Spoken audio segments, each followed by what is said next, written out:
you are one of the first posing coaches in the world. Like I've been teaching posing professionally en masse since 2009. I know that there's been posing coaches in the past, but they weren't really known as posing coaches. To be a bodybuilder at that level, like amateur level, I'm not even talking about pro level. It's a lot of money, it's a lot of sacrifice, it's a lot of time in the gym, and you can see it. Bodybuilding is an art form. It's about the beauty of aesthetics. So if you can nail that whole time that you're on stage, obviously it gives you a better chance to win. End of story. I was so narrow-minded with the bodybuilding at the time that nothing was going to get in the way of me getting on stage. Like and call it selfish, call it what you want, but that's what I wanted at the time, and that's what made me happy. And now I've had the opportunity to have 2 little kids, and it's just the best thing, and I can still have bodybuilding as part of my life. She did podcasts before we all did podcasts. She did posing coaching, or she posed or posing coached before everyone was a posing coach. She competed and got a pro card, the only division one could enter, and now there's plenty of divisions. Bodybuilding is as much about the mind as it is about the body. Mastering that transition is important. Pose in position fast, as they will move you around. She has Monica Generous, and we don't. Riley Winkler smelt her pastries. She did well. You did it. She saw that. Yep, nice. She did well at school till her last year. Help me welcome the assistant also to the stars. Touch me, touch me, touch me. Look, I want to feel your body. It's not Samantha Fox. It's Amy Fox.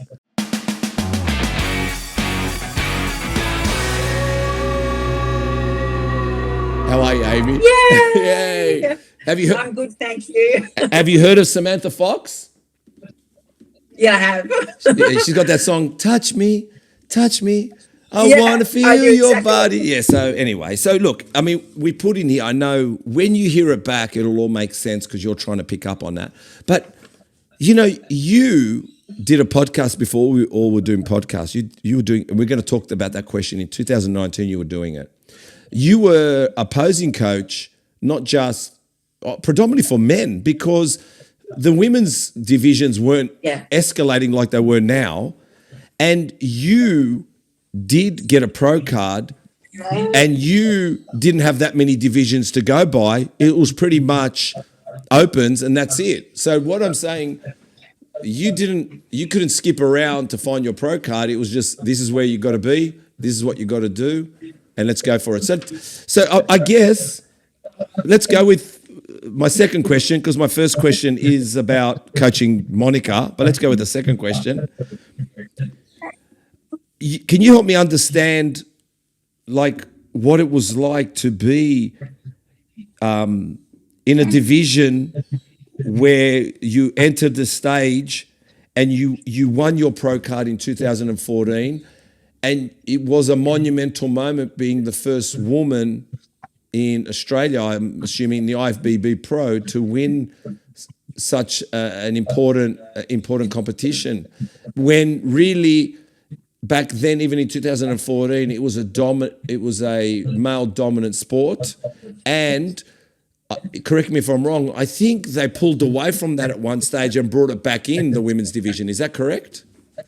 It was the female bodybuilding that they sort of stepped away from and then brought it back in. So in the IFBB Pro League, or IFBB as it was at the time, because it hadn't split, you had like figure. Yep. They just started bikini, and they were trying to work on the new division, which was the women's physique division. This was the category that was a step down from bodybuilding. So there was technically 5 categories floating around. WPD, women's physique division, was the brand newie that they were trying to make popular.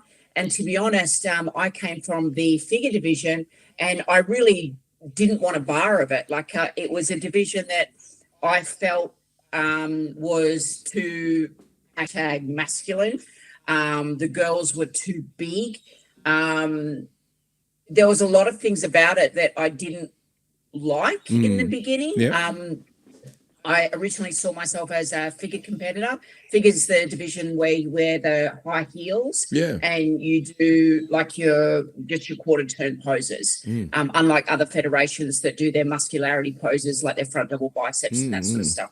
So it was really just about the symmetry. It was marketed as being extremely feminine, not too big, but not too small. So you could have like lovely capped shoulders, tiny waist, glutes and legs, but not ginormous, you know. So your face, your hair, your tan, your makeup, all of that was taken into consideration. So it was like a muscle beauty kind of pageant. So when they said to me, look, your structure, and I remember Tony Doherty saying it to me, like your legs, like they're too big to be successful in figure. We've got this new division starting, WPD. I think that you'd be more suited to that. And I was thinking, no way. Like, I didn't want to do it. I didn't want to do it. You don't wear shoes.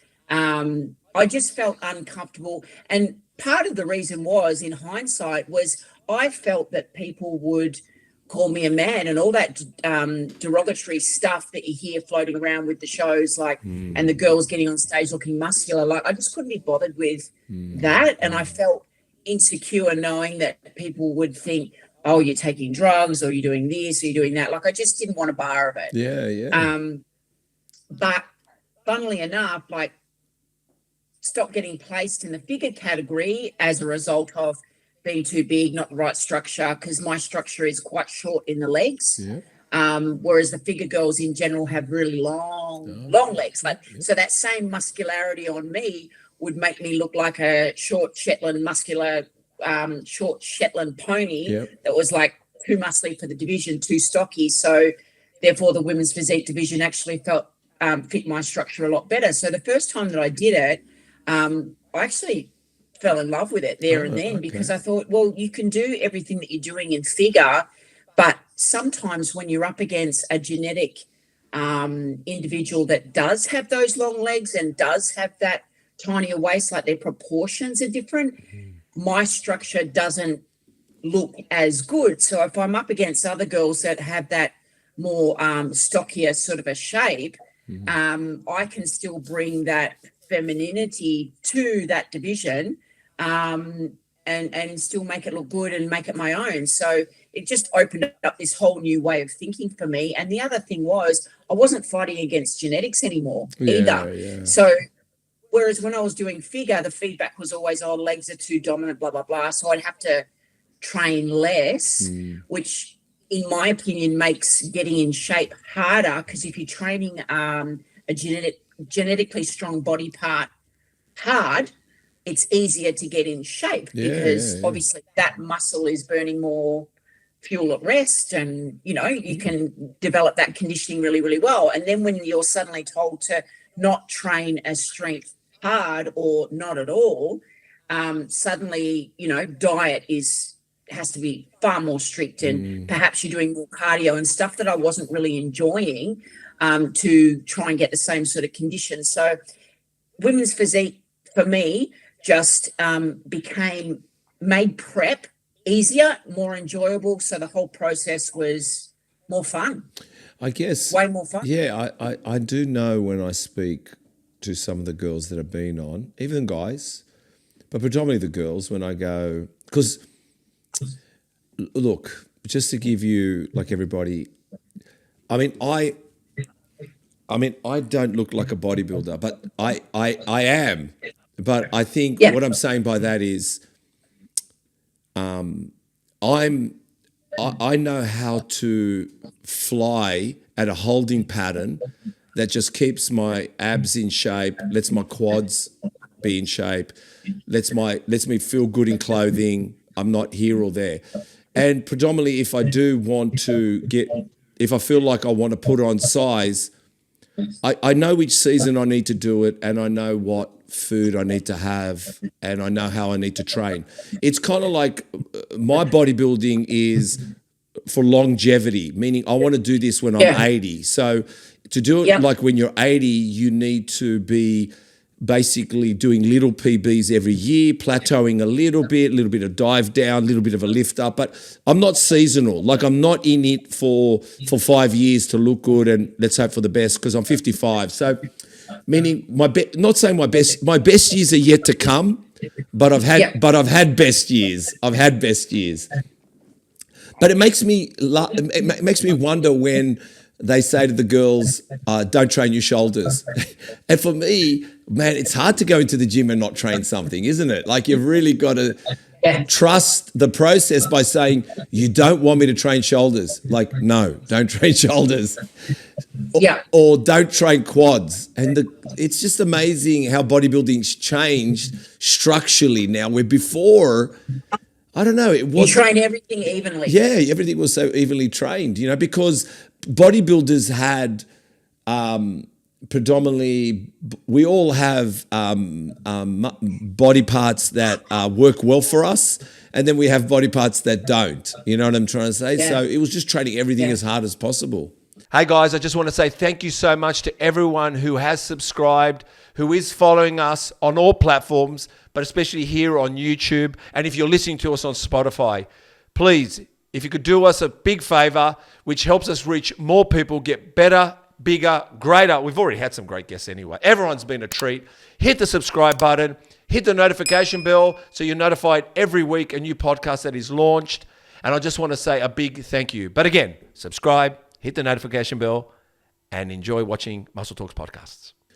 But I found, so were you, there was a period when they took women bodybuilding out of the equation for a short time. I think they had a separate division. I think they called the Rising Phoenix or something. I don't know what the women had. Women had... Yes. Go ahead. The Rising Phoenix. Yeah. The Rising Phoenix was it was just promoted for women's bodybuilding. Yeah. It was something that was kind of getting a bad rap. And I feel sorry for those girls because the trouble is it doesn't matter if you don't want to look like that. Yes. If you do want to look like that, then why can't there be a place for you as well? 100%. And that's the heart of bodybuilding. So it's a real shame when you see the women's category of female bodybuilding getting turned down because they weren't getting as much social media following or whatever the reason. I can't say that is the absolute reason, but bikini was starting to take off. Yeah. And I guess, as I said before, like with myself, like I felt the pressure of not looking too masculine or too muscly because I was worried that, people that weren't really in the sport would have an opinion. And when you really think about it, I liked how I looked when I was at my biggest. Like I really did. I felt really strong. I felt really confident. And the people's opinions that I was worried about, they didn't know me. Like, who gives a shit? So, and I feel like the female bodybuilders have a really strong sense of who they are and what they're trying to achieve. They love bodybuilding at the heart of what it is, training everything, trying to be as big and as lean, and creating that symmetry. And the beauty comes from the symmetry, the muscularity, the condition, not the face. Do you know what I mean? Like, well, we're not anyone else's face. Look, it's not bikini. I was not blessed with a beautiful face. Let's just face it. But the thing is, I do know that we all aspired. I'm sure many girls. You tell me if I'm wrong. Many girls aspired to go into beauty pageants, and we all know you couldn't. But it was something about beauty pageants. Hear me out. It was about beauty, and boys liked watching beauty pageants. But the one thing I've realized what bodybuilding does is it's the alternative beauty pageant that you can manipulate. If you want to go, it doesn't matter the size of your nose. It doesn't matter the color of your eyes or the color of your skin. What matters is, are you going to turn up in shape? And are you going to do the discipline? And I think that's the great thing about bodybuilding, what it's given women especially, because it's a beauty pageant. It's given them a pageant. There's beautiful eyelashes and beautiful makeup and beautiful rings and beautiful bracelets and beautiful bikinis and beautiful shoes. I mean, Jesus Christ, 100%. it's a beauty pageant in itself. So Yeah. So tell me, because I want to know a little bit about how this all happened, because I think it caught us all by surprise, being we're so used to the 90s and the 80s and the Ronnie Colemans, the Jay Cutlers and the Dorian Yates, but now we're on an even playing field. I think the girls are basically, if it's 50-50 now, like it's 50-50 what's going on up there, right? And so tell me, how did it progress into bikini, wellness, figure, opens, fitness? So tell me, because I think it used to be two divisions. I think it was fitness. Female bodybuilding. Oh, no, you're right. Yeah. You're right. So fitness was the aerobic one. Yeah, I found that out from one of the girls in Canada. I think there was about 5 or 7 mandatory exercises that you had to perform. So one was like the splits, a high kick, a one-arm push-up. Like there was certain strength and physical elements that you had to put into a routine. Yeah. And it was judged, that was how it judged. And then they had the female bodybuilding, which created then the female figure division. Yeah. I think in the amateur competitions, it was really hard to find enough women in Australia for a start to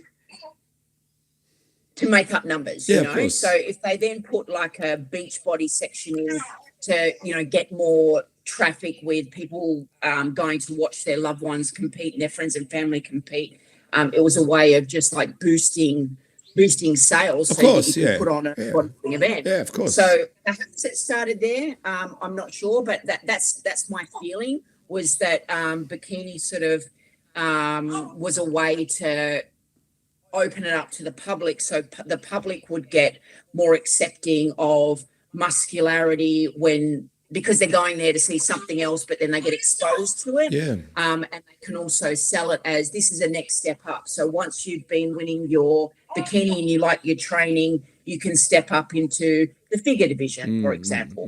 But yeah, it's all evolved, and I think for the better as well. I think when people say, well, bikini is not bodybuilding, like, I get it, but there is still a place for it because it exposes people gently to bodybuilding, which then makes it more acceptable. You know what it's like. Like the more you see something, the more that you're not shocked by it, and it just opens it up to someone perhaps starting in bikini and then thinking, you know what, I'm going to keep training. I really love training, and then that's where the bodybuilding sort of really kicks in. They love training. They just want to get bigger and better and more conditioned and so on and so forth.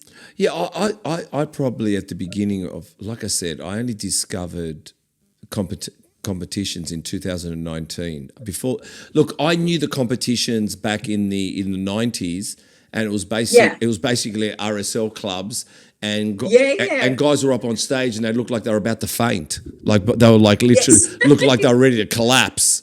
You know what I mean? On stage. It was really intense, like the intensity and intimidating. And very intimidating too. It was basically bouncers, bikies. Like it wasn't like Dr. Ash, and it wasn't like, you know what I'm trying to say? It wasn't, you know what I mean? It wasn't doctors and professors and teachers. Teachers and lawyers. And lawyers. It was basically, you know, it was basically the Bronx.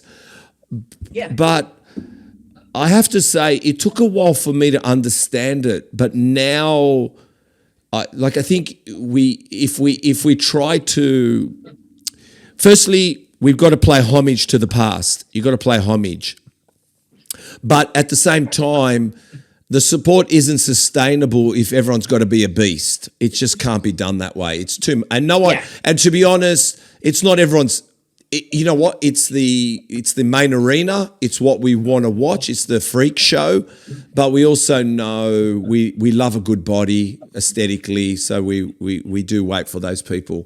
So I think, well, especially in Australia, there is not enough bodybuilders to pay for a big competition. Like, you need these extra divisions to help keep bodybuilding alive. Well, even if people don't want to do it, you need it. Well, when you look at opens, you can correct me because you are a promoter. When you look at opens in Australia, when you look at the bikini, there's probably 5 showings of different lineups, and there's in physique now, men's physique, there's about 3 or 4 showings, and when there's classic, there's about 3 showings. But when you go to opens, it's just 1 showing. That's what I mean. It's only 1 showing. I know. So that's got to tell you something. To be a bodybuilder at that level, like amateur level, I'm not even talking about pro level. Yeah. It's a lot of money. It's a lot of sacrifice. It's a lot of time in the gym, and you can see it. Like, you can see it. They've got far more muscle, but at the same time, this last show that I just promoted on the 8th of September, just gone in Perth, I had, I'm not even joking, 3 grandmothers come up to me and say, I had 3 grandmothers come up to me and say, that's the first bodybuilding show I have been to and watched, and I really enjoyed it. I think, and I was thinking, wow, like that's saying something. I actually feel you guys are onto something. I think everyone is, but I think you need to turn it into, hear me out. And Tony's doing a great job. You all are. So don't think I'm the expert. But I think you guys, I wouldn't be surprised in the future you have DJs there. I wouldn't be surprised you have. We do. We've got them, and we have to sort of tone them down because otherwise the music's like thumping. Oh, so right. the girl Okay. that does she's a DJ. DJ Astrid Fox. She's amazing. Okay, good. And some of the tunes that she pumps out, like it's very entertaining, and we've got to rope her in sometimes. We go, hold back.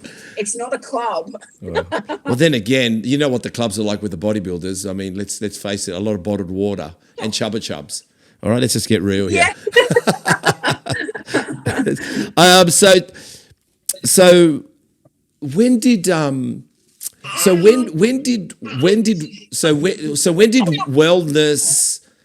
hear me out. When did men's physique, wellness, and a few of those other divisions, what year was that when they made their presence?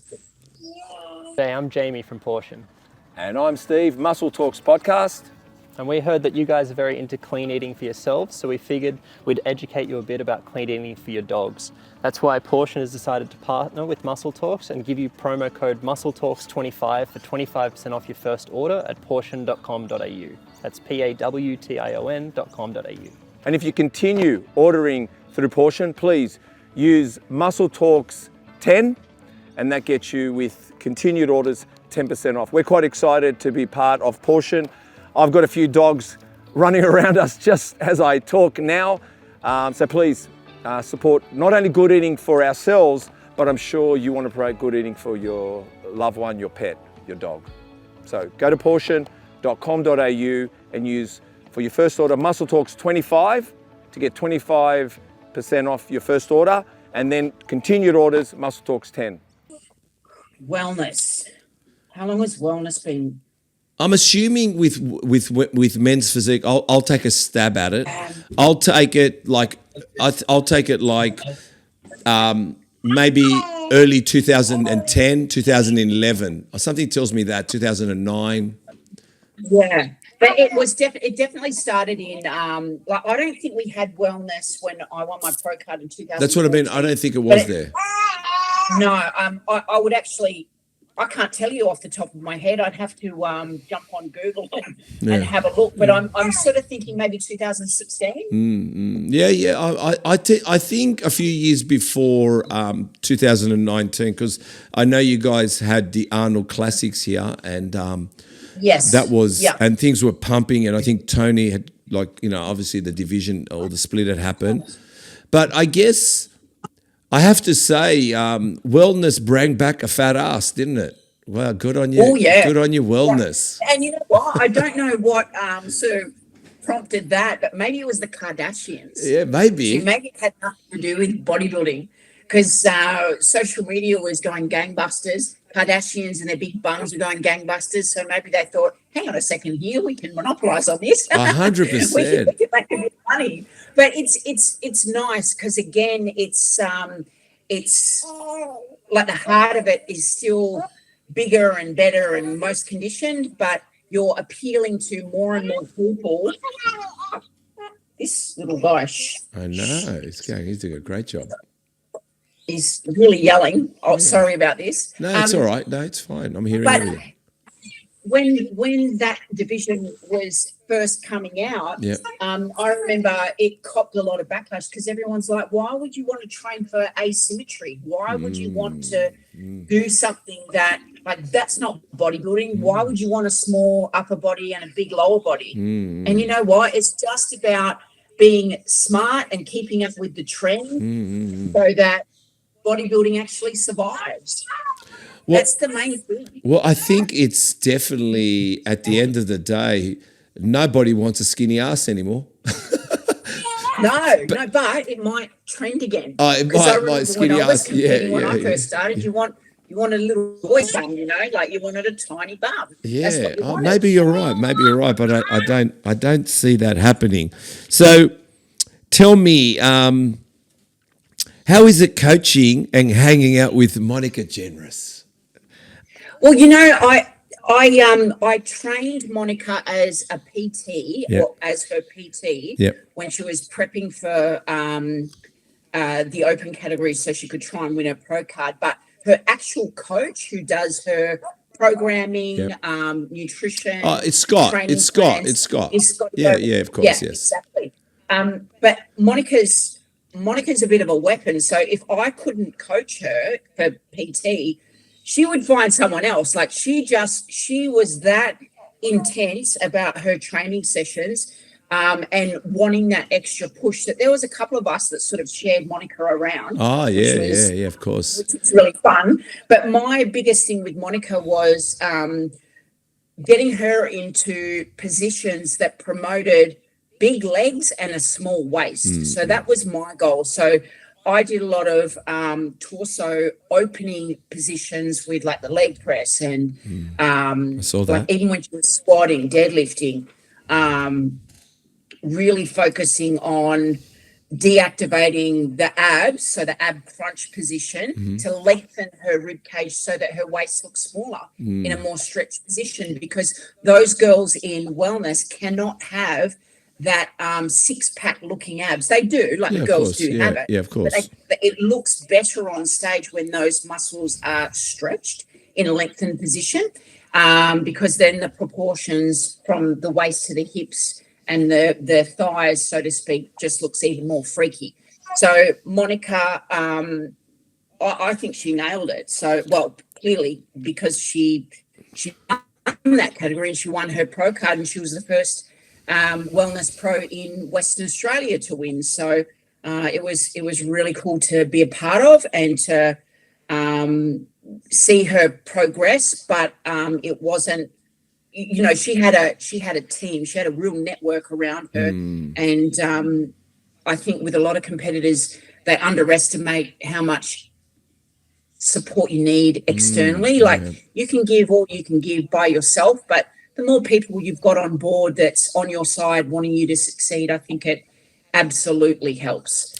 Well, I think it also shows. Absolutely. I think it also shows, especially with certain people, like even Monica. She's done the journey. I mean, she's got photos going back to in the late teens, middle teens, of loving the stage, wanting to be successful in bodybuilding. So you can't take away the grit and the grind she's put in. You know what I mean? Like that kid, look, some people can turn up and maybe, I'm not saying genetically they don't have it, but you either got to work for it, and sometimes people have it and they don't even make it work. So, Absolutely, absolutely. Like the thing with Monica, her head's in the right place. She's hungry for, being the best in her division. I think Monica would succeed with anyone, but it just so happens that she's got the best of the best in Scotty Goebel, prepping her. So it's not a matter of if for Monica, it's when. She will get there. I have no doubt about it. She's very aware of her weaknesses, and a lot of competitors find that difficult. Like they'll look at their body and think, "No, I'm good enough. I should have won." But Monica, I feel, is very good at seeing her strengths and also being very aware of her weaknesses and hungry to better those weaknesses. And to be honest, she doesn't have many. She really doesn't have many. So it's just a matter of time for her, and I reckon you'll see her on the Olympia stage, no doubt about it. But Monica would have been successful with anyone. So I'm not saying that I'm the reason why she did so well, but she would have done it. She would have done it with anyone training her, I believe. No, she's good. It's her. Yeah, she's got a fire in her belly, but look, I mean, certain things you've got to have, and one of them is building relationships and networking, and she's very good at that. So at the end of the day, you don't succeed by being quiet and you've got to be humble, but you've got to have some fire, and you've got to actually know there's going to be people that like you and don't like you, as long as you know who they are and keep going forward. So yeah, I think she's absolutely. So you've got a post here. You wrote, "Old habits die hard, and when bodybuilding is in your blood, it's there forever. This photo takes me back to 2013, my first time stepping on stage in the newly created women's physique category, IFBB." So this is just before. Do you know that photo? You posted it up on. I do, yeah. Yeah. Tell us about that. That was the first time. Yeah. Well, that was the first time I had entered the women's physique category. The first time they'd run it in Perth. I love that sneaky little push of the product into the corner. I saw that. That was awesome. Is that Chris? Hey, Yeah. By the way, you're making me hungry here. Can I just deviate for a second? I know. You know that breakfast cereal? Oh, Did you? that looks so good. Brownies. Protein brownies. You said that they're high protein, aren't they? Yeah, high protein. I reckon I could get that for my kids. I reckon they would love it. Oh yeah, we've got. Where is it? Let me just see. 1 sec. I might as well do a plug while we're here. God, Chris, Yeah, do it. Where's the protein mix? Oh, here. So this is. What's that one? This is hemp protein chocolate brownie mix. So there's this. That's for this thing, and then there's. So that's that. Yeah, this thing here, and then there's. Let me take a bite. Yum. And Moist. Sorry. Yeah, very good. It was just made this morning. It was. Yum. That was the meeting I was telling you. I was with the lady that makes this, and she also got protein balls. Has that got peanut butter in it? The protein balls, peanut butter, and she's also got a pancake mix. Now this stuff is amazing. No, it's phenomenal. I know everyone goes phenomenal, but look, we'll go back to this comment. We were saying before that the products are high quality and that sort of thing. The thing is, maybe we'll go back to this photo in a second, but I want to run this with you. Now, I want to run this with you. I do have a little bit of, is it called a beanie in my bonnet? What I'm talking about is, at the moment, the way people talk about food is frustrating me. And the reason it frustrates me is I spent a lot of time eating chicken and rice. So please, stop telling me chicken and rice isn't good now. Stop telling me I can have McDonald's.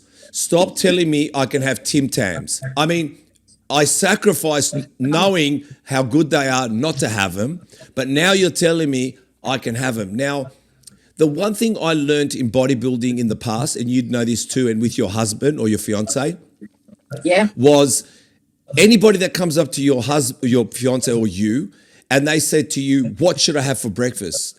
You'll probably say to them, "All right, how many eggs are you having in the morning?" Like you're probably going to go straight to eggs, right? You're probably going to say to them, get, you probably even say to them, have 2 pieces of toast, or you'll say, do some mushrooms with that. I'd like you to do some fresh mushrooms, some spinach, and no carbs. That's what I want you for breakfast. What I mean is we kind of know the language for food, and we know the language for losing weight, but losing weight isn't bodybuilding. That's such a different sport. Yes. That's not even a sport. Yes. That you don't have to do nothing for that to lose weight. You're allowed to have a cheesecake at the end of your meal because it's the calories.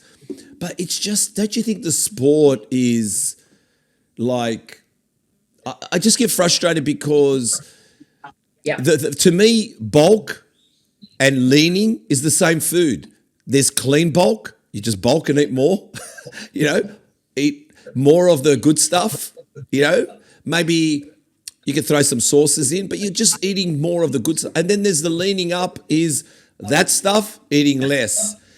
Don't you think, and that's why I'm an advocate for food and I'm bringing food on my channel, because Fruit Loops is good. I know Fruit Loops has something, calories and sugar, but there's something better than that. I just don't think anyone's telling anyone. What do you think?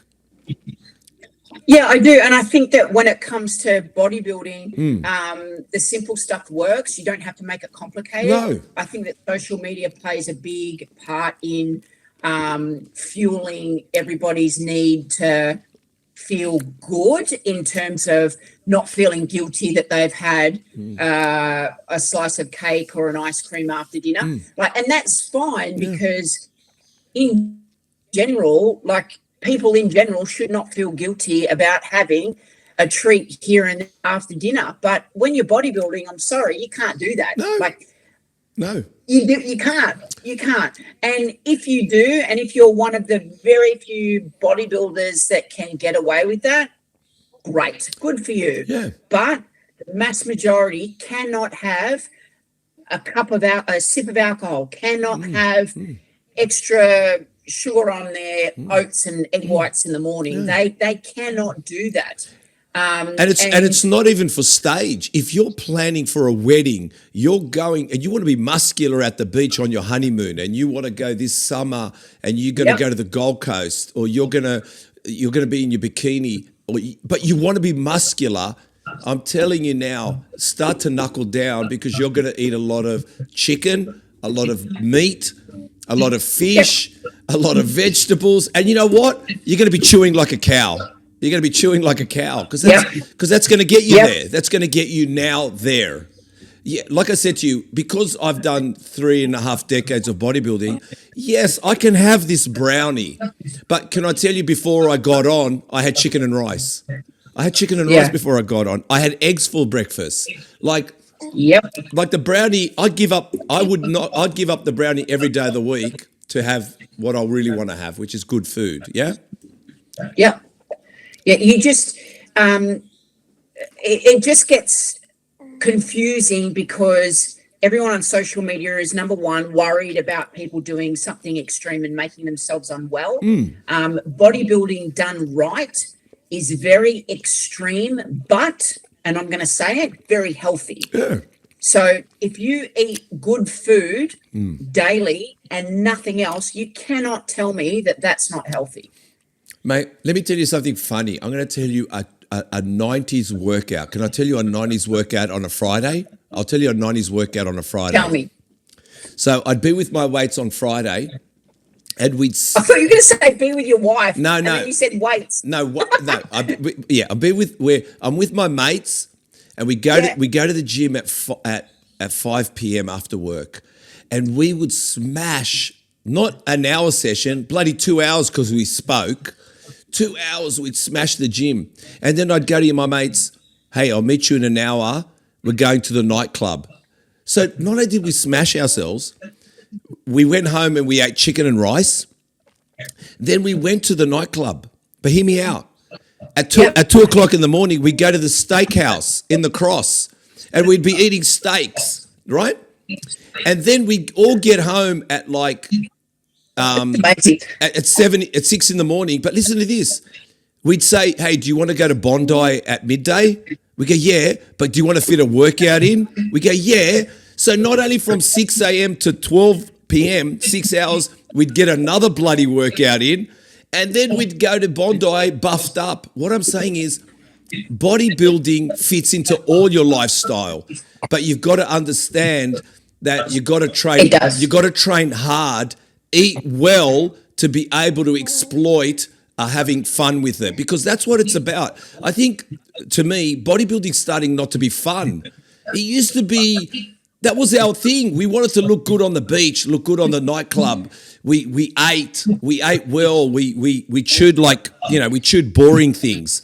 But they're making it like you can do it every day of the week now. You can eat what you like on Monday, eat what you like on Tuesday. And I just think it doesn't work. That's what I think anyway.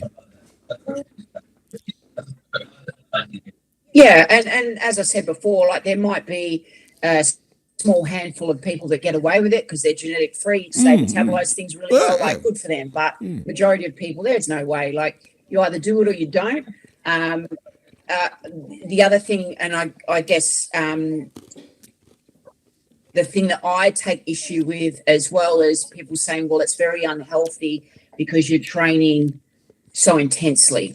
But what they fail to appreciate is we're supporting, or not we, because I'm not doing it anymore, but I was supporting the level of intensity with the right supplementation, the right amount of sleep, the right amount of recovery, spending a lot of money on recovery, infrared saunas, massage body work, chiropractic care, hemorrhaging money to support the load I was putting my physique under. So if you train more, you have to eat even better and you have to recover even harder. So 100%. Everything's to that extreme so that it remains healthy and it remains something that benefits your life instead of taking away from it, and actually ensuring that you've got longevity in the sport. Longevity is the key. 100%. Go on. Go ahead. I was going to say. I was going to say is your discipline. Like, don't worry about. I'm talking about a kid that was 21. Of course, I went out and did what I did. But what I'm saying to you is, it's different when you're late 20s. It's different when you're 30s. Different when you're 40s. But you tell me. Yeah. You tell me your disciplines. How many people at the beginning questioned you? But wait a minute. But how many people turned healthy because of you? How many people turn healthier because of you? Because you're the pinnacle. Yeah. When they look at you, they go, I better start getting healthy. Yeah. Because Amy looks great. Yep. Amy looks great. And I've been bagging her. And now I've just turned 30. And look at Amy at 30. And look at me. I'm going to start doing what Amy does. So how many people have we converted to looking after them? Bodybuilders convert you. If you hang around with a bodybuilder, you convert to the good side. You eat well, you train, you sleep, you drink less, you stop smoking. Like, everything becomes better for you when you hang around with a bodybuilder. You know what I mean? Yeah. So one of the biggest transformations for me in terms of friends and family, just sitting back and sort of watching and taking it all in is my mum. Mum was having problems with her shoulder, always sort of yo-yoing with her weight, like doing diets, coming off, always been very, very fit into sports. But mum now, mum's 63, mum's a weapon. So she's as lean as she's ever been. She looks young. She lifts very heavy weights. She mobilizes and looks after her recovery. She does everything hard. And you might say, not you personally, but people might say, well, that's very extreme. Well, if you want to continue being a functional human, you actually you need to be working harder in the gym as you age. 100%. And that includes lifting heavy weights, having a disciplined program where you're training, I would happily say 6 to 7 times a week. Yeah. You should be doing a little bit of cardio and a little bit of weights every day as you age, not doing less. And I think this thing where women in particular are told, a little bit of weight training, if you lift the 3 kilo dumbbells as a shoulder press, that's good. That's a good starting point. but that's not good enough as you age. Like, you need to be training like a bodybuilder and pushing yourself. And eating well and making sure you're getting enough protein and making sure your rest is up to scratch. Like, it's more important as you age, not only for your body and looking good, but for your function and also for your brain. So if you want to stay sort of, with it, so to speak, as you get older, weights is the way to go, man. It's what you need to do.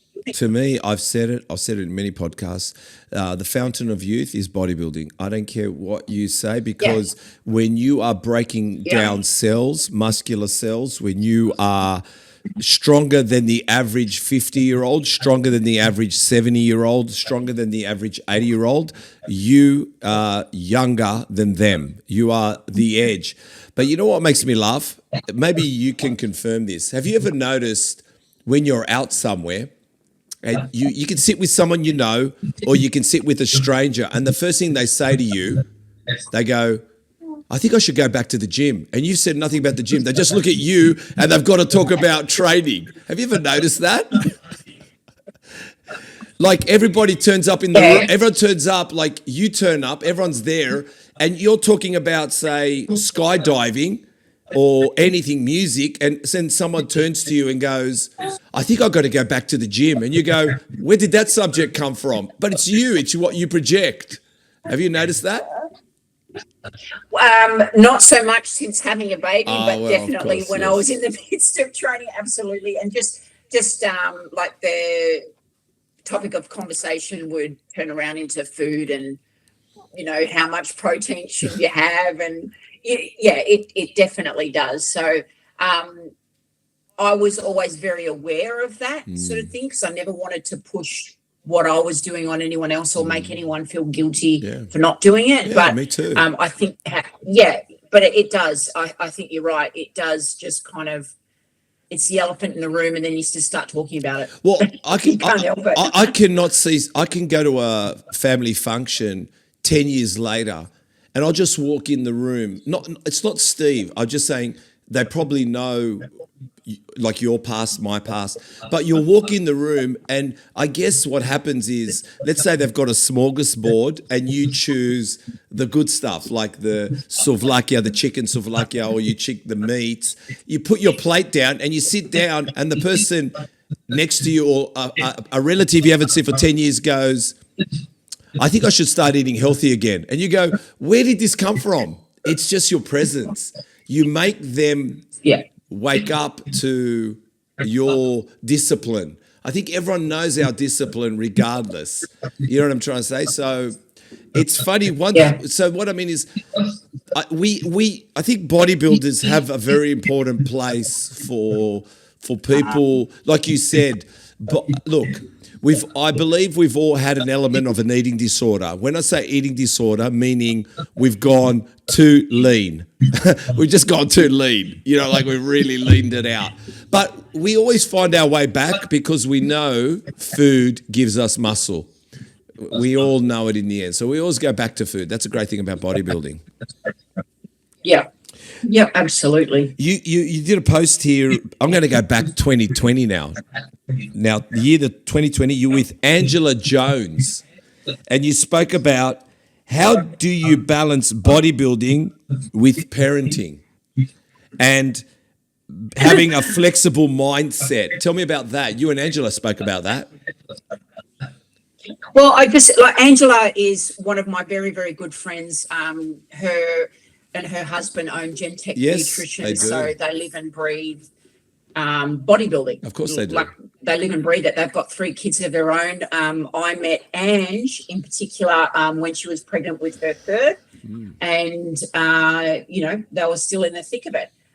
But for me personally, I feel like bodybuilding can be very short term in the fact that you're putting 110% into something for a competition. Yeah. So you're very, very narrow minded, and I feel comfortable as a parent of a little one to put 110% into them and make sacrifices. Of course. So I still get I still exercise, but not as intensely as I was. But I removed the feeling of guilt because I treat it like bodybuilding, where if you want the best outcome in terms of getting on stage looking your best, or, you know, having a child, if you can give that your absolute focus, then you'll be rewarded as a result. Doesn't feel like it day to day, so to speak, as with bodybuilding. Like, you might do the cardio, you come home,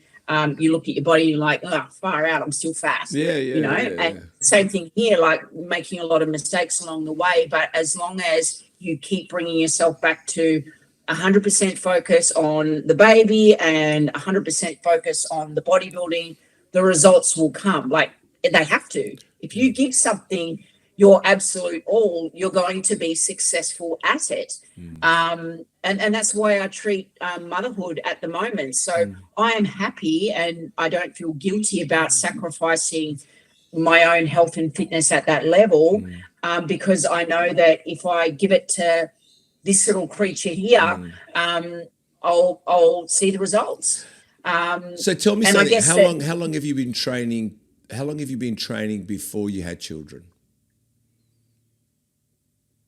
I reckon I started, like, I've always played sports. So sports have been a big part of my life. When I started as a personal trainer, I found it very difficult to make team training sessions. So that's why I sort of honed in on the bodybuilding, because it was something I could do by myself in the time that sort of fit in with clients and things like that. So that's how that sort of came about. But I reckon I started weight training like in the gym around 18, 19, and I'm 40 now. So this is the thing. I'll just let you know something, Amy. Like I said, I'm a little bit older than you, but you are seasoned yourself. Do you know, I already know your future. I already know that you're going to be in the gym in years to come, and your shape is back. Yeah. And the reason I say that is because you've already done groundwork, both mentally, education-wise, and you've built foundations. But sometimes we've got to realise as bodybuilders, especially women, dads as well, that sometimes you're going to have to walk away for a couple of years to service a family or service a situation. But no, or a career. But once you balance that new direction, you can't help it. It's like a shower. You're going to bring bodybuilding back in. And I'm telling you, at 30, I bought a shop, and that took 16 hours a day out of me, right? So I didn't really train. And the first 3-4 years or 5 years, I didn't train. And when I went back to the gym, I went where Fitness First had started, Healthlands, Fitness First. And then it was funny. 3 months in, 12 weeks, my body started coming back. And then I went, you know what I'm going to go do? I'm going to go wax my body. And then I looked at my shape again. I go, oh, it looks pretty good waxed. So in other words, we start doing the day call. We start focusing in a bit better. We get the cardio up. Like, and what I mean is, before you know it, I forgot that I didn't train for 5 years. I was like, I'm back. Yeah. So there's always, I think everyone should realize, look, if you've been training for 6 months and you stopped it, yes, you don't know yet enough. Yes, but when you've done it like you've done it, and many women have, and a lot of women are having children a little bit later, I already know what's going to happen.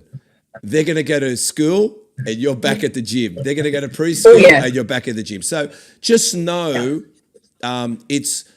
it's not over. It's basically you've just parked it for a moment and you're going to revisit it. I can tell you that for actual fact. 100%. Yeah, you're very right. And I just want to make it very clear that I just don't want women and men to feel guilty about pursuing something else. Yeah. Because bodybuilding is something that it can always be there in the background. And you can pick it up at any age, and Mum's a great example of that. Started later in life and is seeing phenomenal results as a result of, following a bodybuilder style diet and a bodybuilder style training regimen. Your mum's only as good as today. Your mum's only as good as today.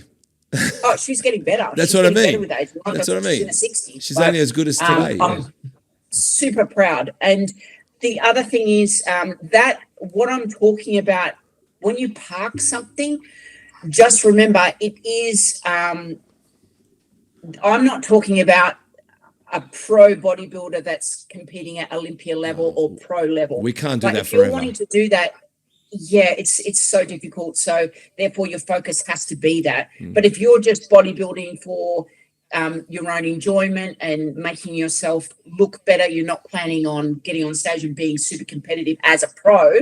As an amateur, a different story, but as a pro, you have to make a choice. Like, do you want to put 100% into this little guy, or do you want to call on friends and family to help you so that you can go and train? And I've just made the decision not to do that, to be at home 24/7 looking after the little man. But there is nothing wrong with saying I still want to do bodybuilding full time. So therefore I'm going to get mum, or I'm going to put the kids in the creche, or whatever it is you need to do to get your training done. It just depends on where you're at and what's going to make you a better parent or a better business owner, or whatever it is you want to do that brings happiness to your life. You do it. Yeah, I'm glad you brought up the business owner part. So let's talk about this. Another post on a podcast of yours, and I'm going to talk about your podcast. You were speaking to a young lady called Sophia Hayes, and Sophia talked about.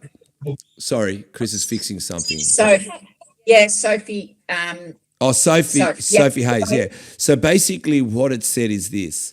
Oh, did I say Sophie? No, Sophia, you're right. I'm right. Yeah, Sophia. I'm losing my mind. Oh, that's all right. I'm the one that wrote the script here. Just remember that. I'm the one that wrote the script here. Right? All right. So, and it is back in 2020, but you guys spoke about tips on how to save money for competitors, which I feel like it hasn't changed. But what she said was, when she wanted to get her bikini for competing, she actually paid it in installments. So she knew, why give all the money up front? I'll just pay it off slowly, which I wanted to ask you, how stressful is, and she also said you don't want to be stressed out. You said you don't want to be stressed out the few weeks before a comp. You want to know you've budgeted, you know you've put your money aside, you know you've paid for something. So in other words, has that changed, or is it still the case? Because I've heard it's an expensive sport and a lot of people don't do it because of that. But I guess what we can talk about is, how do girls and guys, how would you instruct them to enter a comp? Is it probably the same way of dieting? Start budgeting from that point? Like, what do you think? Yeah, I think so. I think just be sensible about it, like with anything. So, like if you're wanting to go on a holiday, it's not very sensible just to book it and just go because you want to go and you've seen it on social media. Like, you need to plan for it. You need to figure out realistically some sort of time frame to get yourself ready in a financial position to go, so that it doesn't cause you more stress during the holiday, or trying to pay it off later, or getting a loan out on your credit card. Like, you just want to minimize all those things. And I think bodybuilding is so hell-bent on keeping your stress levels down, because you're physically stressing your body out so much more than anything else. So why make it mentally stressful as well when the physical side is pretty intense as it is? So to be a better competitor, if you can like rationally look through everything and work out a good time frame for yourself financially, it's just going to take a lot of pressure off. So if you look at a show and think, you know, I could afford to do this really intensely for 12 weeks and spend a lot of money on my recovery, massage, going and seeing a posing coach, having the best of the best coach me, and then do 5 days a week personal training, great. And if that's something that you can't afford, there is nothing wrong with prolonging your preparation so that you do it in a more slow progressive manner, so that your body's not getting as, not burnt out, but your body's not getting as thrashed, so you can afford to maintain it and look after it. It just in a more sensible way. So instead of getting massaged 3 times a week, you're only getting it once a fortnight, but you're not breaking as a result. So the goal is for bodybuilding is do it as full on as you can without tipping over the edge and making it detrimental to your health and longevity, not causing yourself an injury because you're not doing something properly. So financial, if you can't afford it, think twice about doing it. At that point in time, you can definitely do it, but plan it out. Just be a little bit more cutthroat with what you're spending your money on. There's Facebook groups which sell suits and costumes secondhand. You can pick up used pair of high heels, and you can do your own hair and makeup. Like, you can do a lot to save money. I think I planned out 6 months worth of prep. So go ahead. No, I was going to say, you just said something now. At the end of the day, you're judged on your body, not your hairstyle. Yeah. Yes, you're going to go with it, but you can do a good job with a blow dry if you want. And you know your own makeup, so you can put your own makeup on.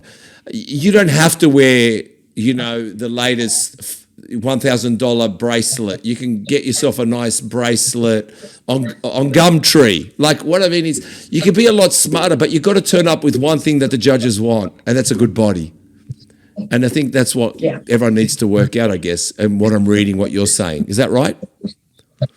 Yeah, and don't sacrifice your health just to get on stage ASAP. Like, if the journey takes you a couple more years, whereas the journey takes them 6 months, then, it's okay. It is what it is. But it's not about breaking yourself just to make the stage. It's about putting yourself in a position where you can consistently improve rather than going backwards because you've blown the bank account. You've stuffed up a relationship because you've been in a shitty mood because you dieted too hard. Just be sensible and just be realistic with what's involved. Yeah, I think another podcast you did with his name was, I'll get you his name. Hang in there. You spoke to, God, I was just reading it. Wait a minute, stay there. Don't go anywhere. Wait a minute. Adam Wright. You spoke to Adam Wright. Do you remember Adam Wright? Yeah, I do. And he said sometimes, and it's not gender based, but when you stress too much, especially coming that week before into a comp, you can actually hold water. You get water retention, and predominantly at the front of the body. I don't know why the front, he said, but he just said stress also holds a lot of water weight, especially on the front of the body. I was asking, does that really happen? Stress can create that water retention? Stress can create a lot of things. So water retention, inflammation response. You've seen people that are stressed and they'll hold their bodies strangely as well. So if you're particularly stressed and your shoulders come up and you're not aware of it and you go into the gym and train, you're more likely of causing yourself an injury, pulling a muscle. There's so many things you can affect your sleep and your quality of sleep if you're stressed. You can take it out on other people, like all sorts of things. So it's something to be mindful of. But on the flip side of that, and this is where things get complicated, stress can be a really great motivator as well. So sometimes, speaking from experience, when I'd look at photos of other people and I'd see them looking fantastic, it would trigger like stress in me, thinking, oh my gosh, I've got to do better. So it can be a motivator as well. And like sometimes you need that stress element, but it's just, again, noticing when you've got your tipping point to, the benefits of the stress as opposed to the parts of it where it just causes absolute grief within your body, and being aware of it. And that's why when we were talking about Monica just having a really great network around her, it's not just you that you're relying on to try and identify these things. Like, this is why you have a coach. This is why you go and see a posing coach. This is why you have someone doing your nutrition. This is why you've got a family around you that can identify these things to help you do it safely and in the healthiest way possible. And then when you finish your comp, you wonder why no one's around anymore because you just told everyone off. You go like, where did everyone go? Well, if that happens, like that should be a big red flag within yourself to be like, okay, I've done something wrong, because you should have everyone there that's quite happy to see you jump on stage rather than be like, you're on your own, like you're an idiot. Like, you piss me off. I've had enough of Can you. someone fucking give that person? Can someone give that fucking person a trophy? We've all had enough of him or her. Just give that person a trophy, please. Please. Please. I want to see them win because I can't stand it any longer. Yeah, if that's sort of happening and people are distancing themselves, like, you should check yourself for sure. For sure. Another part of your podcast, and I'm going to go, is with Rawdon. How did you know? Rawdon Du Bois. Yeah, because I knew as soon as anyone struggles to say Rawdon's name, Dubois. Dubois. It's Rawdon Dubois. Rawdon Dubois. He spoke, how strict should you be during comp prep? And he said, it should be strict. And why not? And it's possibly necessary because all you want is this discipline to get you on stage. It's not strict, it's necessary. Yeah, like, I can't say it better than what Rawdon said. Like, exactly right. Yeah, go on. I've got nothing more to say. Okay, like, good on you, absolutely. Rawdon. Adam Wright we spoke about that, sorry. Well, tell me, how the fuck were you doing podcasts in 2019? I mean, I feel like I feel like I should play homage to you. I think I should turn around and say, "Who the fuck am I? Look at you." But what I do know why things keep going and why things don't, and I know what succeeds, and I believe you were way ahead of yourself when it came to your podcast, because when I look at your podcasts would be very current. If they're on YouTube, they'd be evergreen. They're evergreen anyway. But yeah, what made you do podcasts at that period when? I like the sound of my own voice. Like, oh, okay. I don't. You know what? I don't really know. I just needed an excuse to talk with my friends about bodybuilding because I was obsessed. Yeah, you were. There's only so much you can talk to your friends and family who really don't give a shit. Yeah, they don't. About bodybuilding. It was a great outlet. I actually found it really fun and enjoyable, and I love discussing with my friends that I'd met through bodybuilding about the current shows that were on, the competitors that were training for it. How to get better. Like, I loved learning about everyone's different journeys with competing and coaching and promoting, all of that sort of stuff. I just found it really just enjoyable. I loved it. How long did you do it for? I reckon I stopped when I moved to Perth, 2019 to must have been 2022 maybe. How many podcasts did you do in the end? I don't know. Actually, I can't tell you. We were doing podcasts I was doing it with RX Muscle Radio with Xavier Wills. Mm-hmm. Who's that? Even before that. So that was around 2014. Do you know who that is, Chris? Oh. Have you seen Xavier Wills was RX Muscle Radio, it was called, with Dave Palumbo. It was his podcasting channel. So that was in 2014. Then I did one with Renee Schmid, and she's a ex-IFBB figure pro. And then I was just doing my own through my posing coach in recent times. I just liked talking to people about bodybuilding, and just felt that, my sister and my brother were probably sick to death of hearing about it. So what made you stop? I think just the baby, to be honest, like having kids. So just not dedicating enough time to it in the end, and putting it on the back burner. I very well might start it again, but right at the moment, I'm happy just focusing on the little man and jumping on podcasts with you guys. Like that sort of satisfies my needs at the moment in terms of talking about bodybuilding. That's great. Well, I just wanted to play. I wanted to play homage to you. I just felt like I just thought to myself, fuck, in 2019, I didn't even know what YouTube was, really. I didn't give a fuck about anything. And then I met Chris about 2 years ago, and we were helping someone, and I said, what are we going to do for this guy? And Chris goes, we're going to do a podcast. I said, I didn't say, what's that? I just said, what for? He goes, just do a podcast with him. And then all of a sudden, I've got a podcast a year and a half later. So don't ask me. It's crazy. Crazy. Yeah.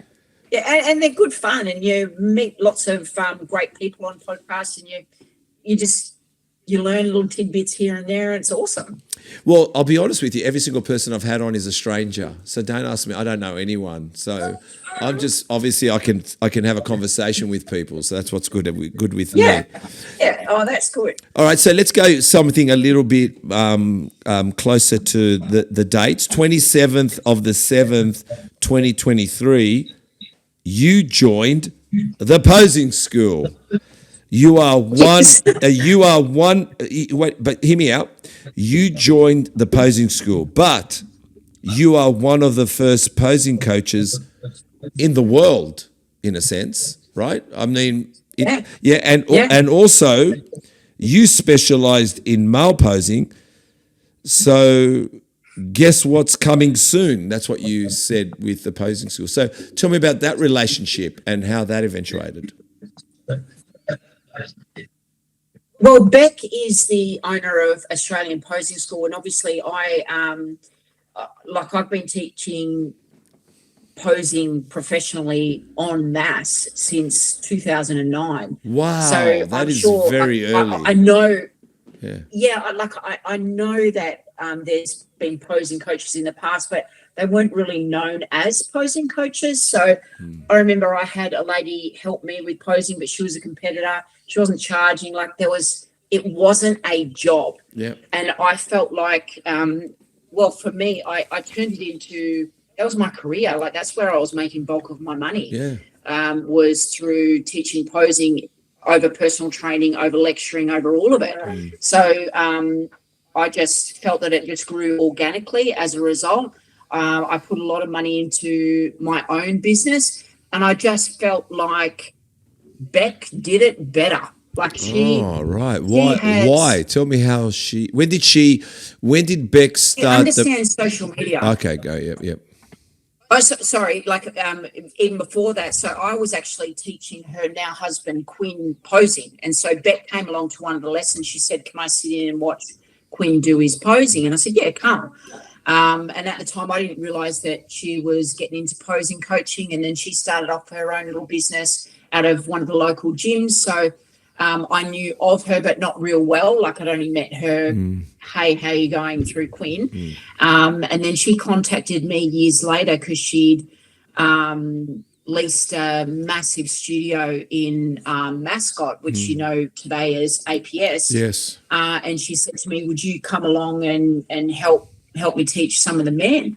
And I was like, yeah, absolutely. And I went there, and I just, you know, when you just meet people and you can see that they just do a better job than you could ever. All right. Okay. Just her knowledge with the back end stuff, and obviously she was a brilliant posing coach herself. I felt she just had it. Like, she's just a weapon. She's a gun. She's way more disciplined with the back end stuff than I ever was. She understands it a lot better than me. She makes things work, and obviously she's launched a business that is absolutely insane, and I'm very proud to be a part of it. And I just feel sometimes in life, if you can't beat them, join them. Like, there's always going to be someone better than you. And for me, I was willing to park my business to join hers because I felt that she was doing things that I couldn't. So it's like, and to be a part of what she's created is really humbling and really special. And I feel that she's given me a lot of opportunities to grow, and also she's taken a lot of pressure off me too. So things that I wasn't good at, like the social media side, like really not good at driving that kind of thing, it was causing me a lot of personal stress because I was trying to navigate my way and sort of hit and miss, not really doing a great job. Whereas she's allowing me to do what I love, and that's just teach posing and to run develop workshops. We've got a workshop together in November where we're teaching personal trainers and athletes how to become a posing coach. And that's the first of its kind as well. Like I've always loved teaching. I've taught Certificate 3 and Certificate 4 in fitness for years, so teaching people to become personal trainers. And we've developed this course where, you know, we're showing people how to make a career out of teaching posing. So who would have thought that you could make money teaching people how to stand on stage? Well, but the thing is, it seems like it's becoming, I don't know if the word is quite popular, but it seems like trending. It's trending. Yeah, but the thing is, everybody's a posing. Everyone does one competition, and now they're posing coaches. Everyone's a nutritionalist. Like it just, I don't know. Like I feel, I don't know. I just feel, I don't know what the word is. Like you just told me you started in 2009, and you realized there's a business here. You're not silly. You said there's a business here. There's a niche market. So you're very much a businesswoman. But I guess the Australian Posing School, what's it called? It's APS. The Australian Posing School. Yeah. I guess they knew they weren't silly. They weren't silly either to choose you. I think they just knew you were good at what you're doing, and I'm sure you play homage to, what's her name again, Beck. You play homage to her, yeah. And I see why she is very good, but I think if someone just needed their tools sharpened, that's you. Like you were already good. I think it's a no-brainer to choose you to come on board because someone just has to give you cameras, lights, and action, and you're on. Does that make sense? Like it's just, you're ready to go. Well, I think that we're very lucky to have found each other. I think that I bring something to her business, and obviously she brings something to me. So we have a very good relationship. I see that. And we're both lucky to have each other. And the other thing that, like you're saying, with everyone being a posing coach now, I do get that. And I try to look at it in terms of when I first started.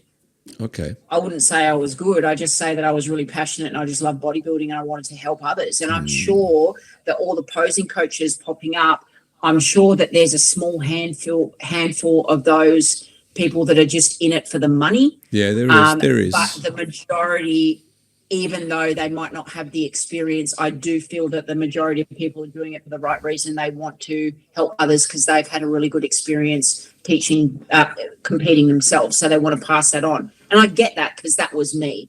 So, and that's why Beck and I found it so important to create this course, is to give them the tools so they're doing it safely, correctly, professionally, all of the above.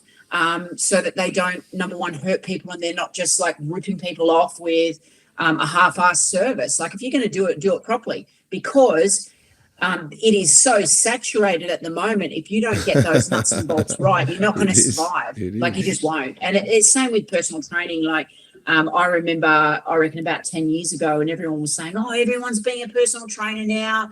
It's saturated. Like there's too many, blah, blah, blah.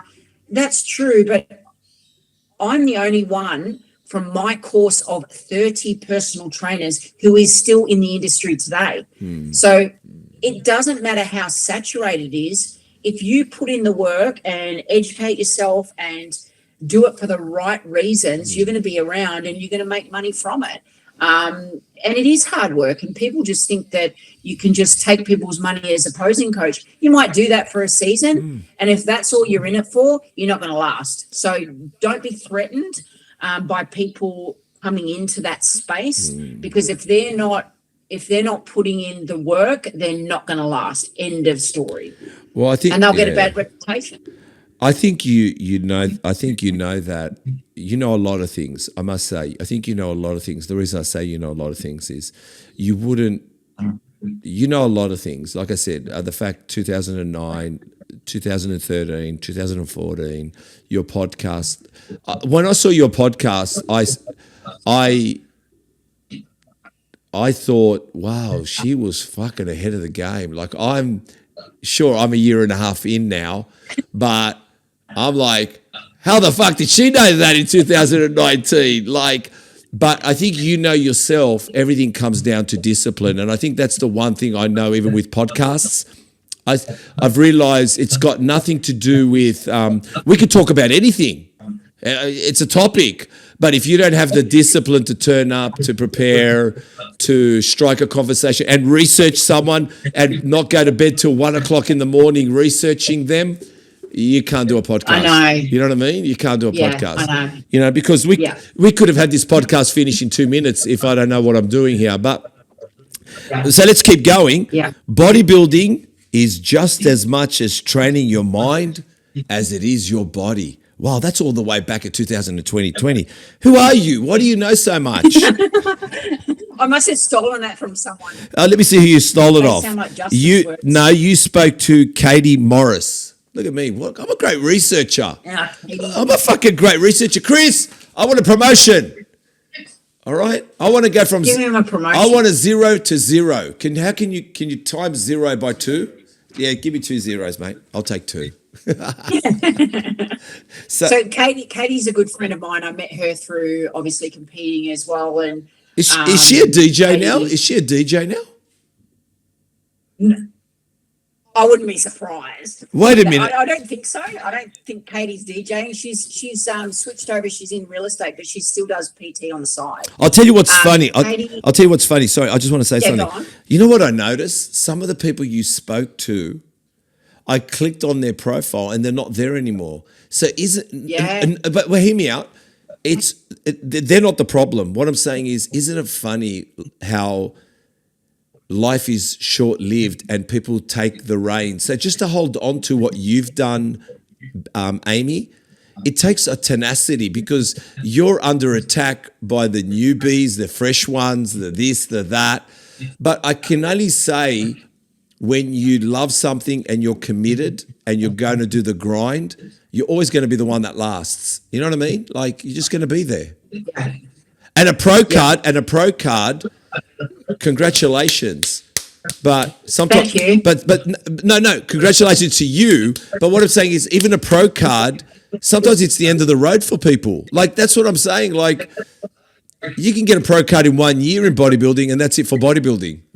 Bodybuilding is everything, isn't it? It's like it's everything. It's just it's amazing sport. What I'm trying to say to you, that's what I was looking at. So go on.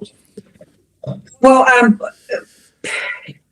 bodybuilding has opened a lot of doors for me, and I know that a lot of people will say, "Well, you're not using your pro card anymore," and I would argue that I feel like I use my pro card every day because it's given me the... You're still here. Yeah. You're still here. Yeah, it's given me opportunities, and I know that it's just a little piece of paper that's as big as a credit card that says IFBB Pro, but that in itself has given me credibility that I don't think I would have had otherwise. So, I agree but like with with the podcasting and like with everything else that I've done, I'm one of those people that will go full on into something and then I'm on to something else. But it all revolves around bodybuilding in some way, shape, or form. I think you needed. You don't need the pro card, but you need it. Like, you don't need a specific. You just need the whole package. For you, it's a complete package. You're not just a pro card person. You're the businesswoman. You're the promoter. You're the bodybuilder mum. You're the wife of a bodybuilder. You are or partner. What I'm saying is, you're not symbolized by one, you're the complete package, and that's what keeps you evolving, because 1 minute you can use this card, next minute you can use this card, next thing you use your pro card. You can use anything to address your love affair and interest in bodybuilding, correct? Yes. Yep, absolutely. And oh man, I've lost my train of thought. There's so much that I want to talk about, but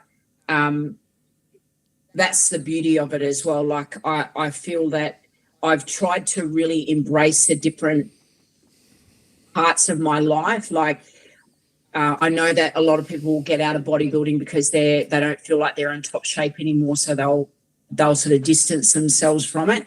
And I've really tried to be aware of my own insecurities and just go with the flow. So I will still be around bodybuilders when I'm my most out of shape, because I love it. And to be honest, I won my pro card, 10 years ago now, and half the people in Perth that I run into have no idea that I've even done what I've done. Like, they have no idea. But instead of feeling like, oh, you asshole, like, don't you know who I am? Yeah. Like, I'll get comments like, oh, have you ever competed before? So they have no idea, the level that I had competed at, and they're in the guts of it.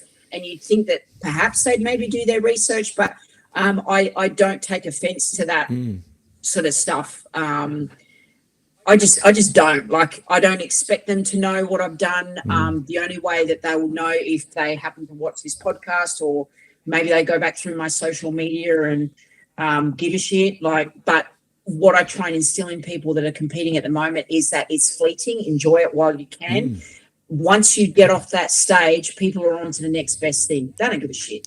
Unless you're Ronnie Coleman, really, they don't care. So you need to be doing it because you love it, not because of the fame and glory. And if you are doing it for that, just know that as soon as you stop, it's gone. So be okay with that as well. Well, the thing is, even when people play sports, even bodybuilders in the past, I mean, when you look at the past, there's a few bodybuilders that were greats, but a few standouts. Like at the moment, Jay Cutler's a bit of a standout. His podcast, what he's doing. Wait a minute. But then you've got to look at Milos Sanchev. He's in it. You got to look at Lee Priest. He's, in it, doing stuff, right? Commentating. Some of the guys that weren't even top 5, top 10 are promoting it well. Even in Australia, like when you think about it, and he's a funny character, Lee Priest, he still gets on the big podcast, and Jay Cutler talks about Lee Priest being his favorite bodybuilder. So, some people don't understand that just because you're old or you've been around you're not out. And sometimes your body, forgive me if I say this, you might not have the body you want today. I'm going to talk to you in 3 years' time and you'll say, I'm back again. Because you'll keep coming back. Yeah. You'll keep coming back. And the fact is your posing ended up going to APS. In other words, you're still posing. 2009 and we're 2024. Tell me how many posing coaches are still around. Wait a minute. Tell me how many people are in federations running federations. You are, and it's a testament to you just saying, it's not just about my body. It's not just about my pro card. It's got nothing to do with nothing other than my experience, that you don't see, the foundations I've made within myself for the industry. So just get out of the fucking way. All right, I'm here. Does that make sense? You've built foundations. It's not built on a pro card. It's built on 2009. It's built on 2013 coming back, 14, adapting. Just recently, you ran the Western Australia. You were the promoter for Western Australia, IFBB. See, look at you, 2024. Who's doing it? You are. There's plenty of women that could do it. No, you are. So congratulations to you. I think you're doing amazing. Thank you. I hope I last as long as you. I mean, I will, but you know. Well, there's no reason why we can't. Like, this is the thing. So, and I think just keeping an open mind and trying to bring positivity to the sport and try and build other people up. Obviously, you'll come across assholes like everyone there's plenty does, of assholes. Just being resilient. So if you've got resilience, you can weather the storm, you know. And I think the fact is, Amy, I'm not saying, I won't say I'm at the level of you guys, but hello, I've just entered because I've always been around because I love the sport. That's why I'm giving you homage. That's why I'm praising you, not competing against you. I'm just saying I get it. Now I'm here as well. Yeah. Like I'm coming in with a podcast. I want to do my best. I want to be the number one bodybuilding podcast in Australia. And that's what we're going to be. We're going to be the number one bodybuilding podcast because we're not bro ridden. Like meaning I don't sit next to someone and critique. You guys are the experts. I'll talk to you guys about what I love and we'll share it with people. So that's what I'm so onwards and upwards. So why is mastering your transitions so important? And is that more so now, holding your body better, keeping your belly in? That was in 2020. You're just telling about transitions. Yeah, I think transitions, the simplest way to think about it is you don't know when the judges are looking up at you and you don't know when their head's down making notes. So you might be able to hit your side chest pose phenomenally, but it just so happens that that's when the judges has their heads down making notes about the previous pose, which was your lat spread. Right. So they miss your best pose. So the time they turn they turn their attention back up onto you, you might be mid transition. So bodybuilding is an art form. It's about the beauty of aesthetics. So if you can nail that whole time that you're on stage, obviously it gives you a better chance to win. End of story. You also mentioned get into your pose fast because before you know it, they're moving you around stage. So that was pretty smart. I really found that interesting. I said, fuck, you're right. You could just try to prepare yourself and before you know it, the guy goes, go to the side. And you go, I haven't struck it yet. So you got to hit it and hit it and hit it, don't you? Different story at the Olympia. They allow for time and the drama of the build-up, and what they're trying to see at that level is the guys and girls that are failing with their endurance for posing, because the longer they're on stage, you'll see some people fade and some people really come to life and they'll start filling out and improving. And you can actually see that happening on stage. And if you've got that judge's eye, it's really important. But at an amateur level, we don't have that luxury. And to be fair, and I'm not being disrespectful, the bodies aren't good enough generally to see that kind of transformation. So you're not looking at your Ronnie Colemans and your Jay Cutlers and your Sean Rays, where you can see everyone's in phenomenal condition, massive muscularity, and then you can see someone who is fading with the endurance of posing and someone that's improving. At an amateur level, you're not going to get that kind of response on stage. So therefore, the shows are fast. They're on a time limit with the bookings of the venue. So you need people on and off, like you need it done and dusted. So, it's important that you get into the pose quickly to give yourself the best opportunity to impress the judges in your pose. Wow. I told you that I found that very interesting. And also just the way you explained it now, even more so, especially with the Olympians. I'll pay more attention to them. So talking about Olympians, Rolly Winkler smelling your pastry tray backstage. Where was that? And well, that was at the Arnold. So basically I'd spent a whole day judging the amateur Arnold's. I think it was in 2016. Anyway, I'd put my hand up to volunteer, being the shit kicker for the pro show, running around getting things organised, looking after the pros. One of my jobs was to go and they were actually donuts. I had to race off and grab some donuts that were still warm and bring them backstage so they could eat them as they were coming off stage. Yes. And Rolly, I walked past and I was carrying them. I didn't realise the photographer was there at the time, but I was walking past and he's just gone, because he was about to get on stage and he's gone, oh, stop. like that. And I turned around and I said, Rolly, you can't eat them. And he goes, no, just let me smell them. I said, all right. And so you let him smell them. I he was saw smelling that. it. He was like, yeah, he was loving it. He was loving it. And he said, can you please make sure that you put some aside because I want one of those when I get off. And I said, yeah, no worries. I'll make sure. Make sure I put one aside. Like the things that you worry about as a pro athlete, like you just turn, like the cravings are just next level. So he just smelt them. And it was the funniest photo. It was a good photo. So I was going to segue into what bodybuilders have you met? What have you been starstruck by? I really liked, well, actually my favorite person of all time, two of them, Milos and Ben Pakulski. Can you tell me why? Can you tell me why? Ben has changed my life in terms of how I approach training clients, athletes, myself. Can you share some? Can you share something about that?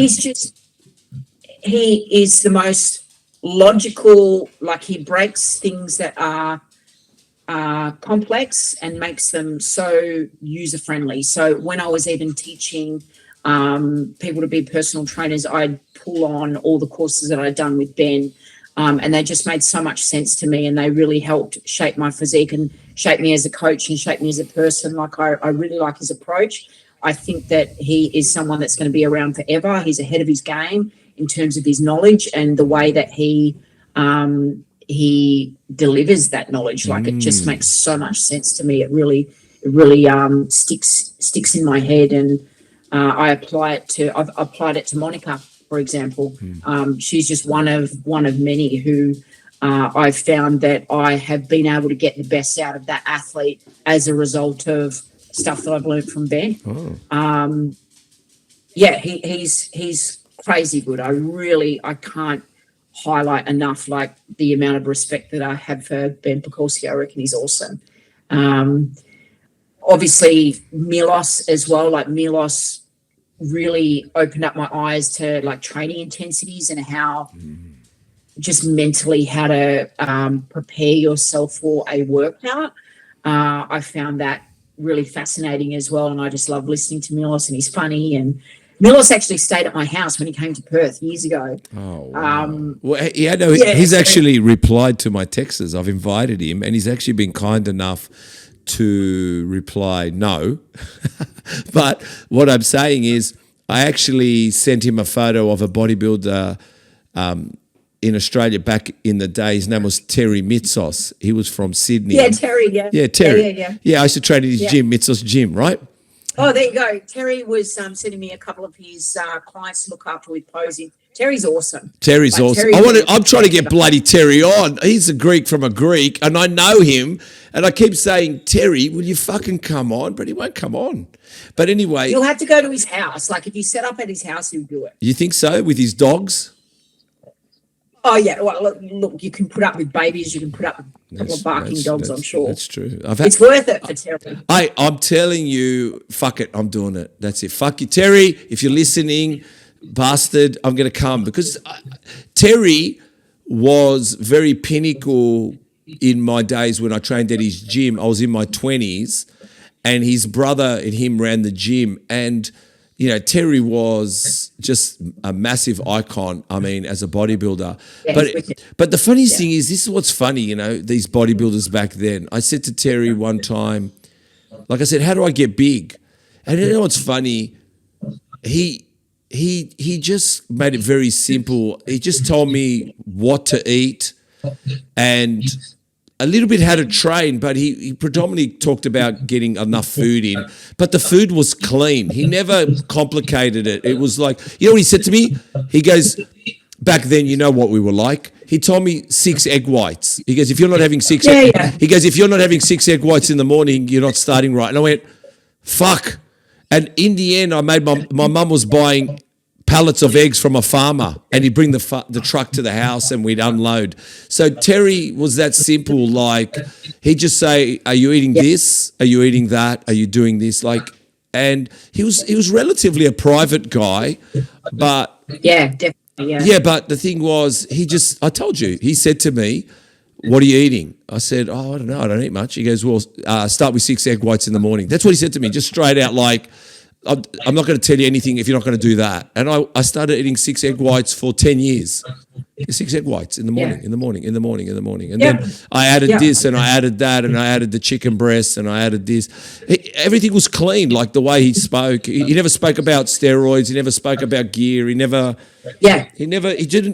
just spoke about training and training hard. And we trained fucking hard in that gym. That gym, if you didn't walk out with your clothes feeling like it was a wet towel, you didn't train. You just didn't train. Yeah. It was annihilation. The gym was a scary place once upon a time. You walk in and you go, oh my God, I've got to do a workout today. And you just knew it was hell, you know. So talking about hell, let's talk about Justin Wessel. Yeah, let's talk about him. Your wonderful fiance. How did you guys meet? Tell me a little bit about his journey. I'm gonna get him on as well. Don't you worry, I'll get him on as well. But good luck. Good luck. He's a phantom. Oh, hey, you know what? If Terry Mitsos is a fucking phantom too, don't you worry. Terry only lives. I could go to Terry's house now. It's like literally 20 minutes away if I wanted to go. But like I said, these guys are phantoms. Those blokes are phantoms. Like, you know what I mean? Like, there's something about them. Oh, 100%. Oops, sorry. Little man's awake now. Hang on a second. No. Oh, here we go. Oh. Take your time. Let go and give you. Hang on. Go do it. No, take your time. Hi, I'm Yvonne from Rock Creek. This is our hemp protein chocolate brownie mix. Tastes sensational. Please, you can buy yours online at rockcreek.com.au and don't forget to use your Muscle Talks 10 coupon code for a 10% discount. We're nearly done. I'm back. We're nearly done. So tell me about Justin, the Phantom. Tell me how you guys met, the journey, his bodybuilding journey, the challenges in and during that journey, you know? We met, he doesn't remember this, but we were both competing at a show in Perth. Yep. And I was doing figure. He was obviously doing bodybuilding. He won the whole show. And I think oh, yeah, that's Justin. Hey, congratulations. And he said, yeah, congratulations. That was it. And then we met years later in a supplement shop. We were both friends with the owner. Yep. So I was working on a Sunday there for Daniel Fletcher and Sylvia Kovac-Sova. And Justin was sponsored by the shop. So he'd come in on the weekend and just pick up his subs. So then we just started chatting. But we known of each other for a long time. Yep. Traveled a lot with Justin as he competed. Obviously he won his pro card as well. He is by far the most disciplined competitor that I've ever met, by far. So he was just one of those people that was just very black and white. He would give it all 100%. There were days when he was really tired, obviously, but he would do what was necessary, as Rawdon said, to get on stage in good condition. Mm-hmm. He was never overly, when I say doing what was necessary, he was sensible about it. Mm-hmm. So he never did anything that was silly or reckless as well. I can't explain it any better than that. So everything was sensible, but extreme sensible, if that makes sense. Well, I think what you're trying to say is, look, you know what? A lot of, I think the ones that aren't sensible is us. I think these professional bodybuilders are sensible. They know what streams. Yeah, most of them are. And I think I know that, it doesn't matter if they're on the gear or whatever. Yep. But the thing is, they're fine-tuning their bodies, they're doing the bloods, they're doing massage, they're doing chiropractic, they're doing rest time, they're I think they know All of it. they know also their emotions and their loose cannons at times. Like there's a lot going on, and also they know there's an ego in them because everyone admires them and everyone, all that stuff. But if they can get through that unscathed, they're fucking good bodybuilders. You know what I mean? They're fucking good bodybuilders. You know what I mean? Yes. Yeah, exactly right. Like, the other thing, like with Justin, like his emotions were pretty, like he'd get a little bit cranky or grumpy, but it was never volatile with him. Like he was able to manage his emotions, and he was just really aware of them as well. So that's why I think that we worked quite well, and I was quite happy to help him and go along that journey with him. The worst that we kind of had was that he would just kind of stop talking because he was too tired to have a conversation.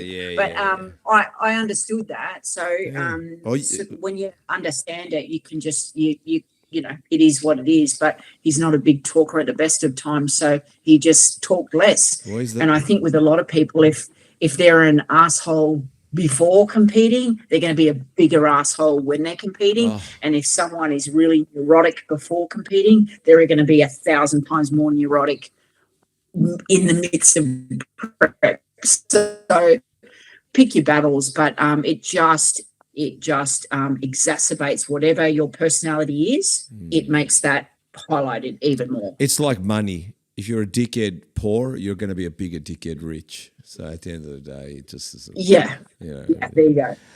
All right, so then let's talk about, the other phantom, Riley Michael, the 4-year-old. So he was born. Yeah, he's. Sorry, he's not, that's sorry. Let me start again. Riley Michael, who was born on he's not the 4-year-old, he's the one that you just had in your arms, the 26th of the 4th, 2024. Today was the day we will never forget. I will never forget, or not me personally, you. It was the hardest thing I've ever been through, but the most rewarding. What does that all mean? Oh, like, excuse the French, but it was fucked up. Like giving birth, like I didn't even give birth. I had to have a cesarean, but it was horrible. I've always been pretty good with pain and all that sort of thing, but I found it actually really traumatizing. So credit to the women that go through childbirth. But I had an emergency cesarean with first one, Jessie, 4 years ago. Yeah. I was in a really, really bad place, like with my health and with his health. Like Justin had a bit of a scare that we both weren't going to make it. It was pretty awful at the time. Jessie was in the NICU for, I think, 4 or 5 days. I was in a wheelchair for the best part of 4 days. Like I was a mess. And then had a massive panic attack going into the cesarean for the second one. Riley thought that I was fine, but mentally it just brought up all these things, and I actually started to panic, like thinking I was going to die, and like it was horrible. But you know what? Like everything's good. The medical system and the nurses and everyone that looks after you in those hospitals, I mean, they're incredible. Like when shit hits the fan and things are bad, they're awesome. Yeah, I think that well, it hasn't stopped mankind yet. Like mankind's still going, so it can't be that bad. It's bad, but yeah, it's but look, congratulations. I mean, thank you. 4 years later, and you're saying to yourself, you said to Justin, why have we put ourselves through this again? That's probably what you're saying to Justin. What were we thinking, Justin? Wasn't one enough? Wasn't one enough? Well, you know what? Like I've always wanted to be a mum, and I guess and that's like, I get that a lot of people don't want that for themselves, and there's nothing wrong with that. My brother is one of those people that just was, he loves kids, but he's like, nah, not having kids. Definitely don't want kids. And that's his journey. But I've always wanted to be a mum. I wanted to have lots of kids. I think at being at 40 now, I found pregnancy really, really difficult. I wish I had started earlier in a lot of ways, but I was so narrow-minded with the bodybuilding at the time that nothing was going to get in the way of me getting on stage. Like, and call it selfish, call it what you want, but that's what I wanted at the time, and that's what made me happy. And now I've had the opportunity to have 2 little kids, and it's just the best thing, and I can still have bodybuilding as part of my life without having to get on stage, which is great because I can eat whatever I want if I want to, which is it's a nice thought. And I can still be surrounded by it and still get all of those great feelings, like when I'm backstage with all the competitors and I've got my little man in the audience and the other little man off with Justin, and I can still smell the tan. Like, I get all those same sort of feelings. It's awesome. Look, the best of every world. Yeah, look, I think I was telling Chris, and I told everyone, if I said to you in your 20s or even teens or even late 20s, if I said, tell me your goals are all such materialistic things like promotion, work, win comps, money, holidays. But, there's 2 things not many people know that's their goal, and that is, one is marriage and the second one is children. And we take it for granted until we have them, but you've just accomplished one of the biggest goals in your life. So congratulations. I feel like I have too. You have. Yeah, it's definitely. It's maybe not one we voice openly like a new car or a job promotion, but you've definitely achieved a massive goal in your life because it was, like you said, inside you and something you wanted. So, look, like I said, it's a wonderful thing, and like I said, I didn't keep the receipt, but I'm happy I haven't because I still want my kids. So I'm very happy that I got my kids. Life would be very lonely without them.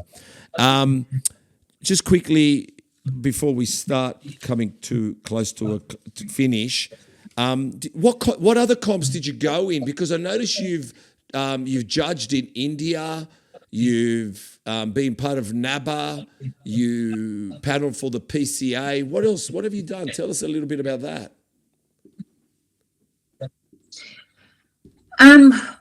Well, I always used to tell myself I'm just going to say yes to everything. So if an opportunity comes up, then I'm going to say yes. And that's how the whole judging in India started. So Harry Sandhu, which he was one of the big bodybuilding coaches based in Melbourne, he moved back to India and contacted Justin one year saying, hey, I've launched my own federation, which was insane. Do you want to come over and be a guest judge? And Justin was like, yeah, absolutely. He says, does Amy want to guest judge?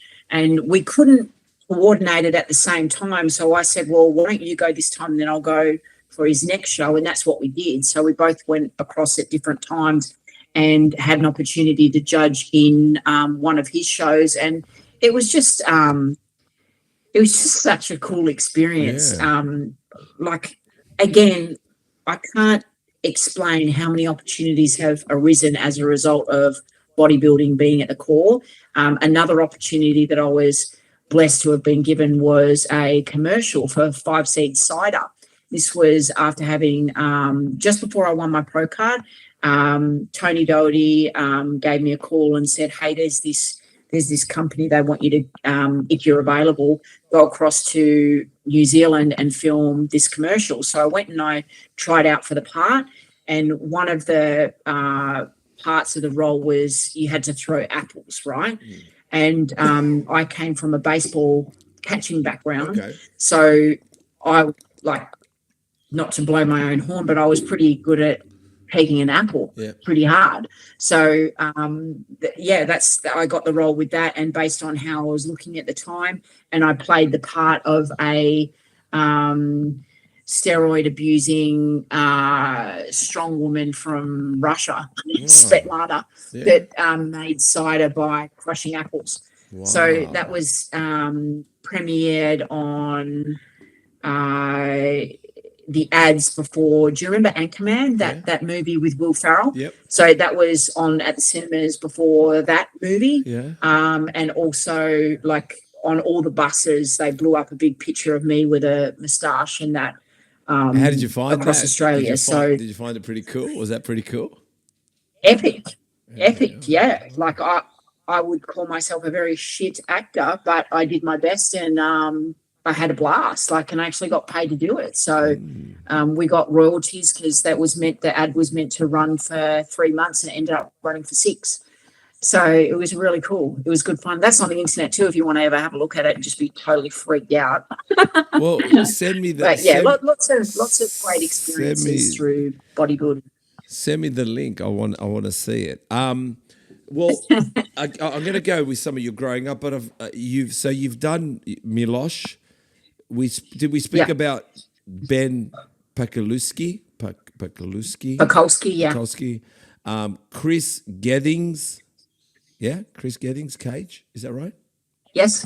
Yep. So we went across to Monica Brandt. Far out. Monica. Monica I love Monica. Yeah. I was just saying, like you've been assistant for many people for between 2013 and 17. By the way, and it's just a matter of by the way, Amy, your CV looked pretty good, so you got the job. You've got the job. Just let you know. Thanks. You got the job. Thank you. I just dumped that on. So like with all of those things, it was just being in the right place at the right time, just saying yes to everything, and it led to running workshops in Vegas out of a couple of the gyms. And at the time, Charles Glass was PTing like right next to us when we were running this training camp for Cage Muscle in Vegas. And then with Monica Brandt, she was coming to Australia a fair bit to run workshops, and her fem camps, they were called, like they were for girls that were wanting to get into competing and just teaching them about protein and teaching them about training. And I was just there and available, and I got to meet with and assist. And, you know, there's some of the best experiences of my life that have stayed with me a really long time. And I just feel so lucky to be given so many opportunities. Yeah. Well, at least now we know your highlight is Monica, but let's not go on about Monica's, that. She's honestly, the best thing since sliced bread. Like she's done it all. That woman. She's call her? Insanely good. We call her Monica. Monica Dash. Oh, hang on, you're talking about Monica Giourgis. Yeah, Monica Giourgis. Awesome Monica. We call her Kardashian. She's an Australian Kardashian. She's the bodybuilding Kardashian. Yeah, but definitely that Monica. Yeah, she's Monica Brandt. Yeah, she's fitness icon. Monica Brandt, IFBB Olympian, WBFF pro figure Australia too. Yeah. Wow, she's pretty cool. So tell me something. Growing up, you were sporty. What were your aspirations? To be honest, I never really knew what I wanted to do when I got older. Like I was always sort of just in the moment. Seems like you still, I sort of fixate on a certain thing and I actually found it quite stressful to pick one thing. I wanted to experience everything at once, and at times that was kind of a downfall for me because. What's your star sign? What's your star sign? Pisces. Pisces? Well, that's Aries is after you. You could have a bit of Aries in you. Are you late Pisces? Early, so on the cusp. Oh, you're early. I don't know. Yeah, you sound very airy. I was very sporty in high school though. Like my sister and I, she's 2 years younger than me, but we both won the Sportswoman of the Year award. Every year that you could win it, we won it. Like it was a big thing. And I remember after leaving high school, my sister and I went back and spoke to the students of the school that we went to post fact. And again, just a great experience. And I loved being at school, but I wouldn't say that I focused very well at all in my final year and basically failed everything. Well, we're going to talk about that. My shit. We're going to talk about that in a second, but What was your sport? What were you, besides being good at everything, what was the one thing you were, besides throwing apples, what were you good at? I like ball sports, so baseball, basketball, football, loved AFL, anything with a ball. Did you want to represent Australia?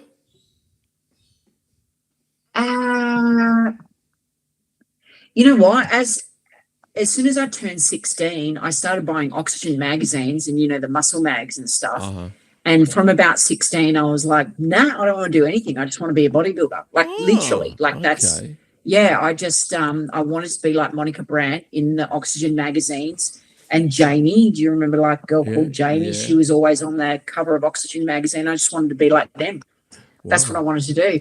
And loved it. Oh, wow. And what fucked up on the last year? Why did we fail everything on the last year?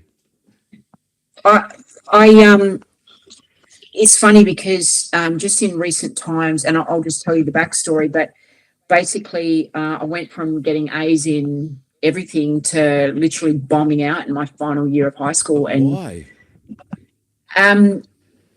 Well, in recent times, and I'm only talking since I've had Riley, so this was only like 4 or 5 months ago, Mum was helping me look after the baby, and she said to me, just with my personality, oh my gosh, like, this is insane. I can't, like, how are you even functioning? And I said, well, what do you mean? And she said, you need to go and get tested, like something's going on with you, hormonally, whatever. But I was presenting with some really sort of weird behaviours, as Mum puts it. And it turns out that I had or I have undiagnosed ADHD. And one of the signs for girls is that they're not picked up in school, and in their final year of like schooling, in their high school years, so to speak, they actually go from being very, very good to very, very poor performance. So in a lot of hindsight, like I'm still trying to get to the bottom of the diagnosis and what, but I think that has a lot to do with why I ended up having so much difficulty in that final year. It was just absolute overwhelm and not being able to focus. So I'm either hyper-focused, which is evident in the podcast and the bodybuilding and stuff, or can't do anything kind of thing. Like it gets way too much. And I know it probably sounds pretty heavy to discuss, and it's just something that I'm sort of working on now and getting to the bottom of. And I've got another couple of appointments that they'll sort of assess my life. But it seems like all of it has come to a head as a result of going through pregnancies and the hormonal changes. Like everything's just gotten a little bit worse, or a lot worse. Just it is what it is. Well, I don't really know how to explain it any better than that, but that's what I think is the reason for me bombing out so bad in high school. Yeah, I was watching Channel 7 did an insight on Jamie Packer, Jamie Packer, Kerry Packer's son, right? And he talks about, like, because he's a billionaire, and he talks about mental health, or he talks about a few things. And the funniest thing was he was trying to say, here we go, people are going to judge the fact that this is this poor little rich kid and he can't put it together mentally. Yeah. And what he said was... I watched that. Yeah, and he said, and they said that just because you're a billionaire, you can still get cancer. Like you can get anything. It doesn't matter what you are. But one thing I understood about him, which I'm a little bit similar, which maybe you are, we seem to be manic. It's like we can't do things calmly. It's either we're going to lose everything or we're going to go for everything. It's kind of like this. Yep. And I think he says he performs his best when he's manic. So just remember that. So just know, though your mum might want you to calm down, and maybe the doctor wants you to calm down, and maybe they want to give you medication, just remember you could be a person that just is fucking manic. So just remember that, okay? That you produce your best. Yeah, you produce your best when you're about to lose everything, and you produce your best when you want everything. So maybe we don't have a middle ground. I don't know what it is like, but I think I have a manic personality. But you know what? I didn't give a fuck because it's savage, and I'll just do what I have to do. Like, it doesn't bother me. I don't harm anyone, but if something's in my way, I'm just going to go for it. And if I need to survive, I'll find a way to survive. But for me to sit on the couch and read poetry, it ain't going to happen. I just ain't going to do it. Like, it's just not my style. Like, you know what I mean? Like, I'll probably finish with something stressful, and then I'm going to go for a jog, which is even more stressful. You know what I'm trying to say? Yeah. So just know, Yeah. you could be manic, and that's okay. So, and when I saw James Packer say it, he said he's made some of the most stupidest decisions when he's manic, and some of the best decisions when he's manic. He just says, Yeah. it's how I roll. I can't change it. You know what I mean? Like, so just remember that. Yep. Thank you. Yeah, that's all right. Your dad was a geologist, yeah? Small town, mining. Yeah. Yeah. So I grew up in like small little country towns, Laverton, Mount Magnet, Kalgoorlie. We went to Fiji and lived within Fiji for a little while Dad was working as well. So I feel like I've had a really rich childhood. Yeah. I've experienced a lot of different things and better off for it. So went to a lot of different primary schools, obviously settled in Perth.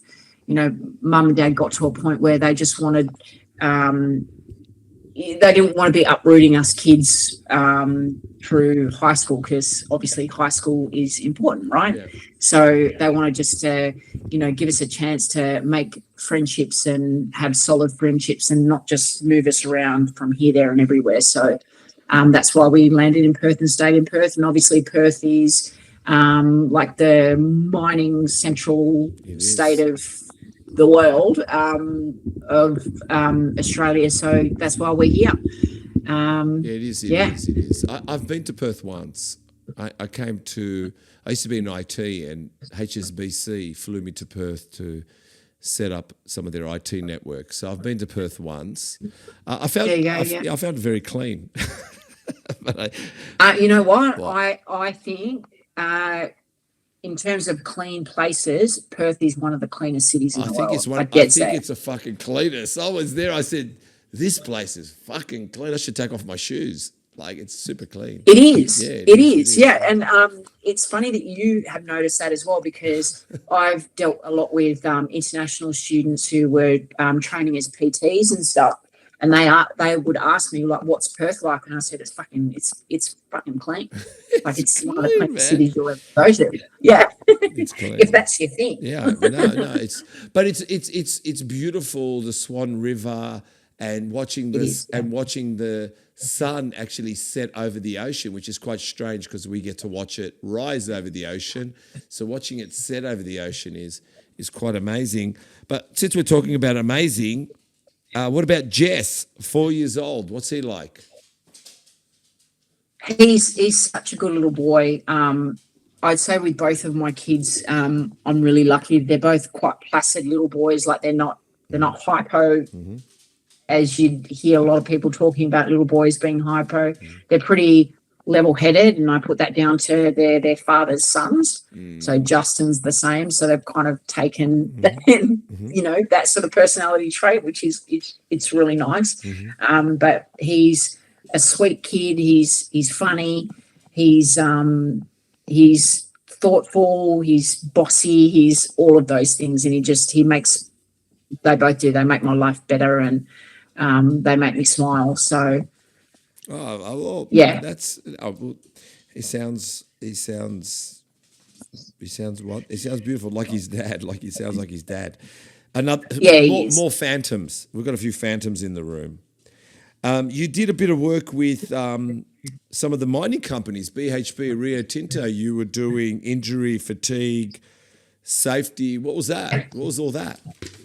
It was fitness based. So I'd get flown to the site. So I was doing fly in, fly out, and I was, rooming in one of the dongas there and running gyms on site and on campsites, and going to site every morning and doing like a warm up for works to prevent injury, minimize injuries at work. Yeah.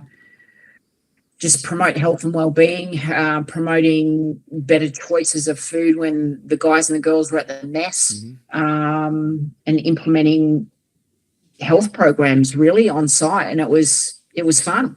It was fun. And because I came from a mining background, like I'd get sworn at all the time and told to F off, and it just didn't bother me because, you know, it was mining. You know, like I actually really enjoyed it. It was fun, but it's very difficult flying in and flying out. Like, it's very disruptive. Obviously, when I grew up with Dad, like, they'd relocate your whole family for these mining roles, and now your family stays in the major city, and the parent will go off to work and then come home. So I actually find that it's quite sad because it's just different. It's just different now. It seems glamorous with the money. It seems glamorous, but like you said, the money for me, no, it was shit. But also, shit. I would have been better off driving trucks. That would be glamorous. But in the fitness side of things, like, the money was crap.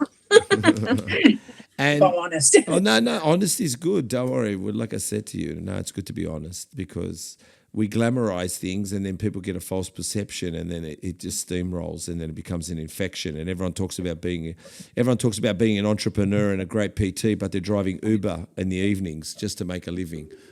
So we've got to be realistic. So how do you see bodybuilding today? Like, people prepping for comps, are the right people coming on stage?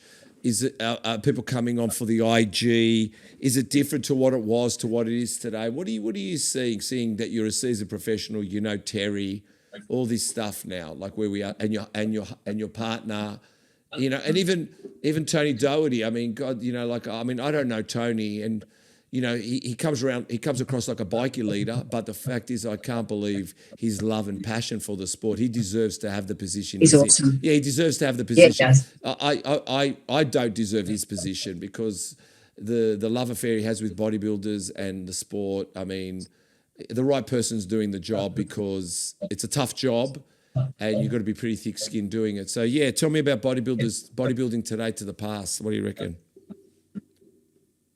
I just think that it's just going to continue evolving, and I think sometimes we get it right with the direction it goes in, and sometimes we get it wrong. But I think it'll always find its way, and it will always be there. And it doesn't matter, like, if they're, you know, bringing out new divisions, the ones that are meant to be there will still be there 10 years from now, 20 years from now, 50 years from now. I think so. You're right. Yeah.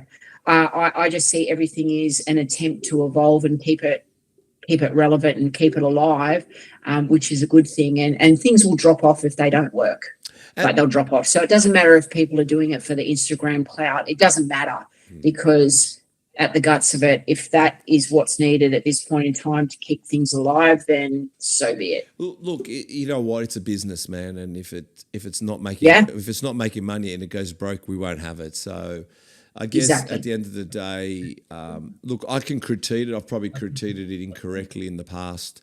But look, like you said, it finds its way. And if you're a good businessman, you're going to keep it alive. And if the IG people want to come along and be in there, well, let them come along. But like I said, I don't know. I just, it's definitely becoming... I think it's actually really being classed as a sport. It's funny, in the past, bodybuilding never looked as a sport because people didn't see the team aspect. But it's becoming like the UFC. It's becoming like boxing. You know, it's becoming a spectacle. And I'm liking what I see. Yeah. Yeah, me too. Me too. Absolutely. Yeah, it's become absolutely. Well, I'll get it before I go over the body with you and finish up. We've got one viewer's question. We never get many, so I'm always surprised we get any.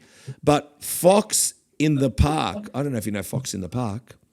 That's the viewer. They said, what and who was your biggest inspiration when competing? I know who that is. You know who that is? Who? Who asked the question? Who? My sister. Oh, that's cool. I looked her up and she didn't have much there. So that's okay. Yeah, that's my sister. She probably wants it to be her. Yeah. Can you pass me the pen? Erin. Yeah. Yeah, Well, that's my sister. But that's a good question. Do you know that It is a good question. Do you know that we put questions out there, and I'm always shocked.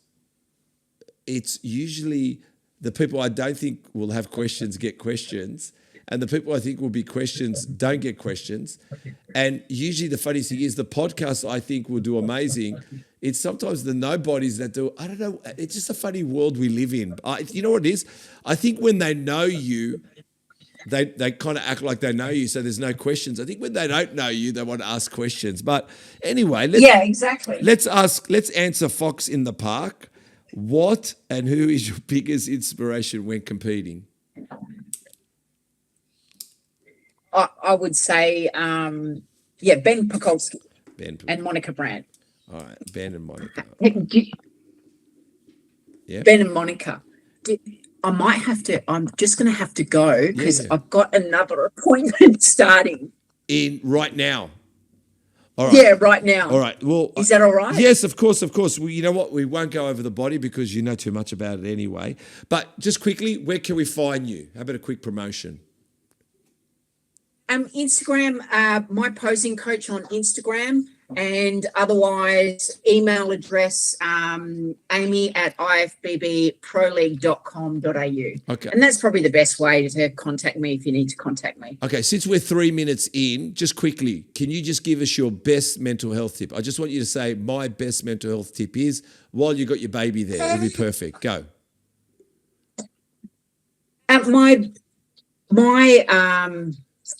I guess my mental health tip for athletes and just people in general is just be kind to yourself. So have people around you that you trust and that you know have your best interest at heart, who can look after you. So if things aren't going right, you know that you can trust their words. So if they give you advice, you know that you can believe that what they're saying is true.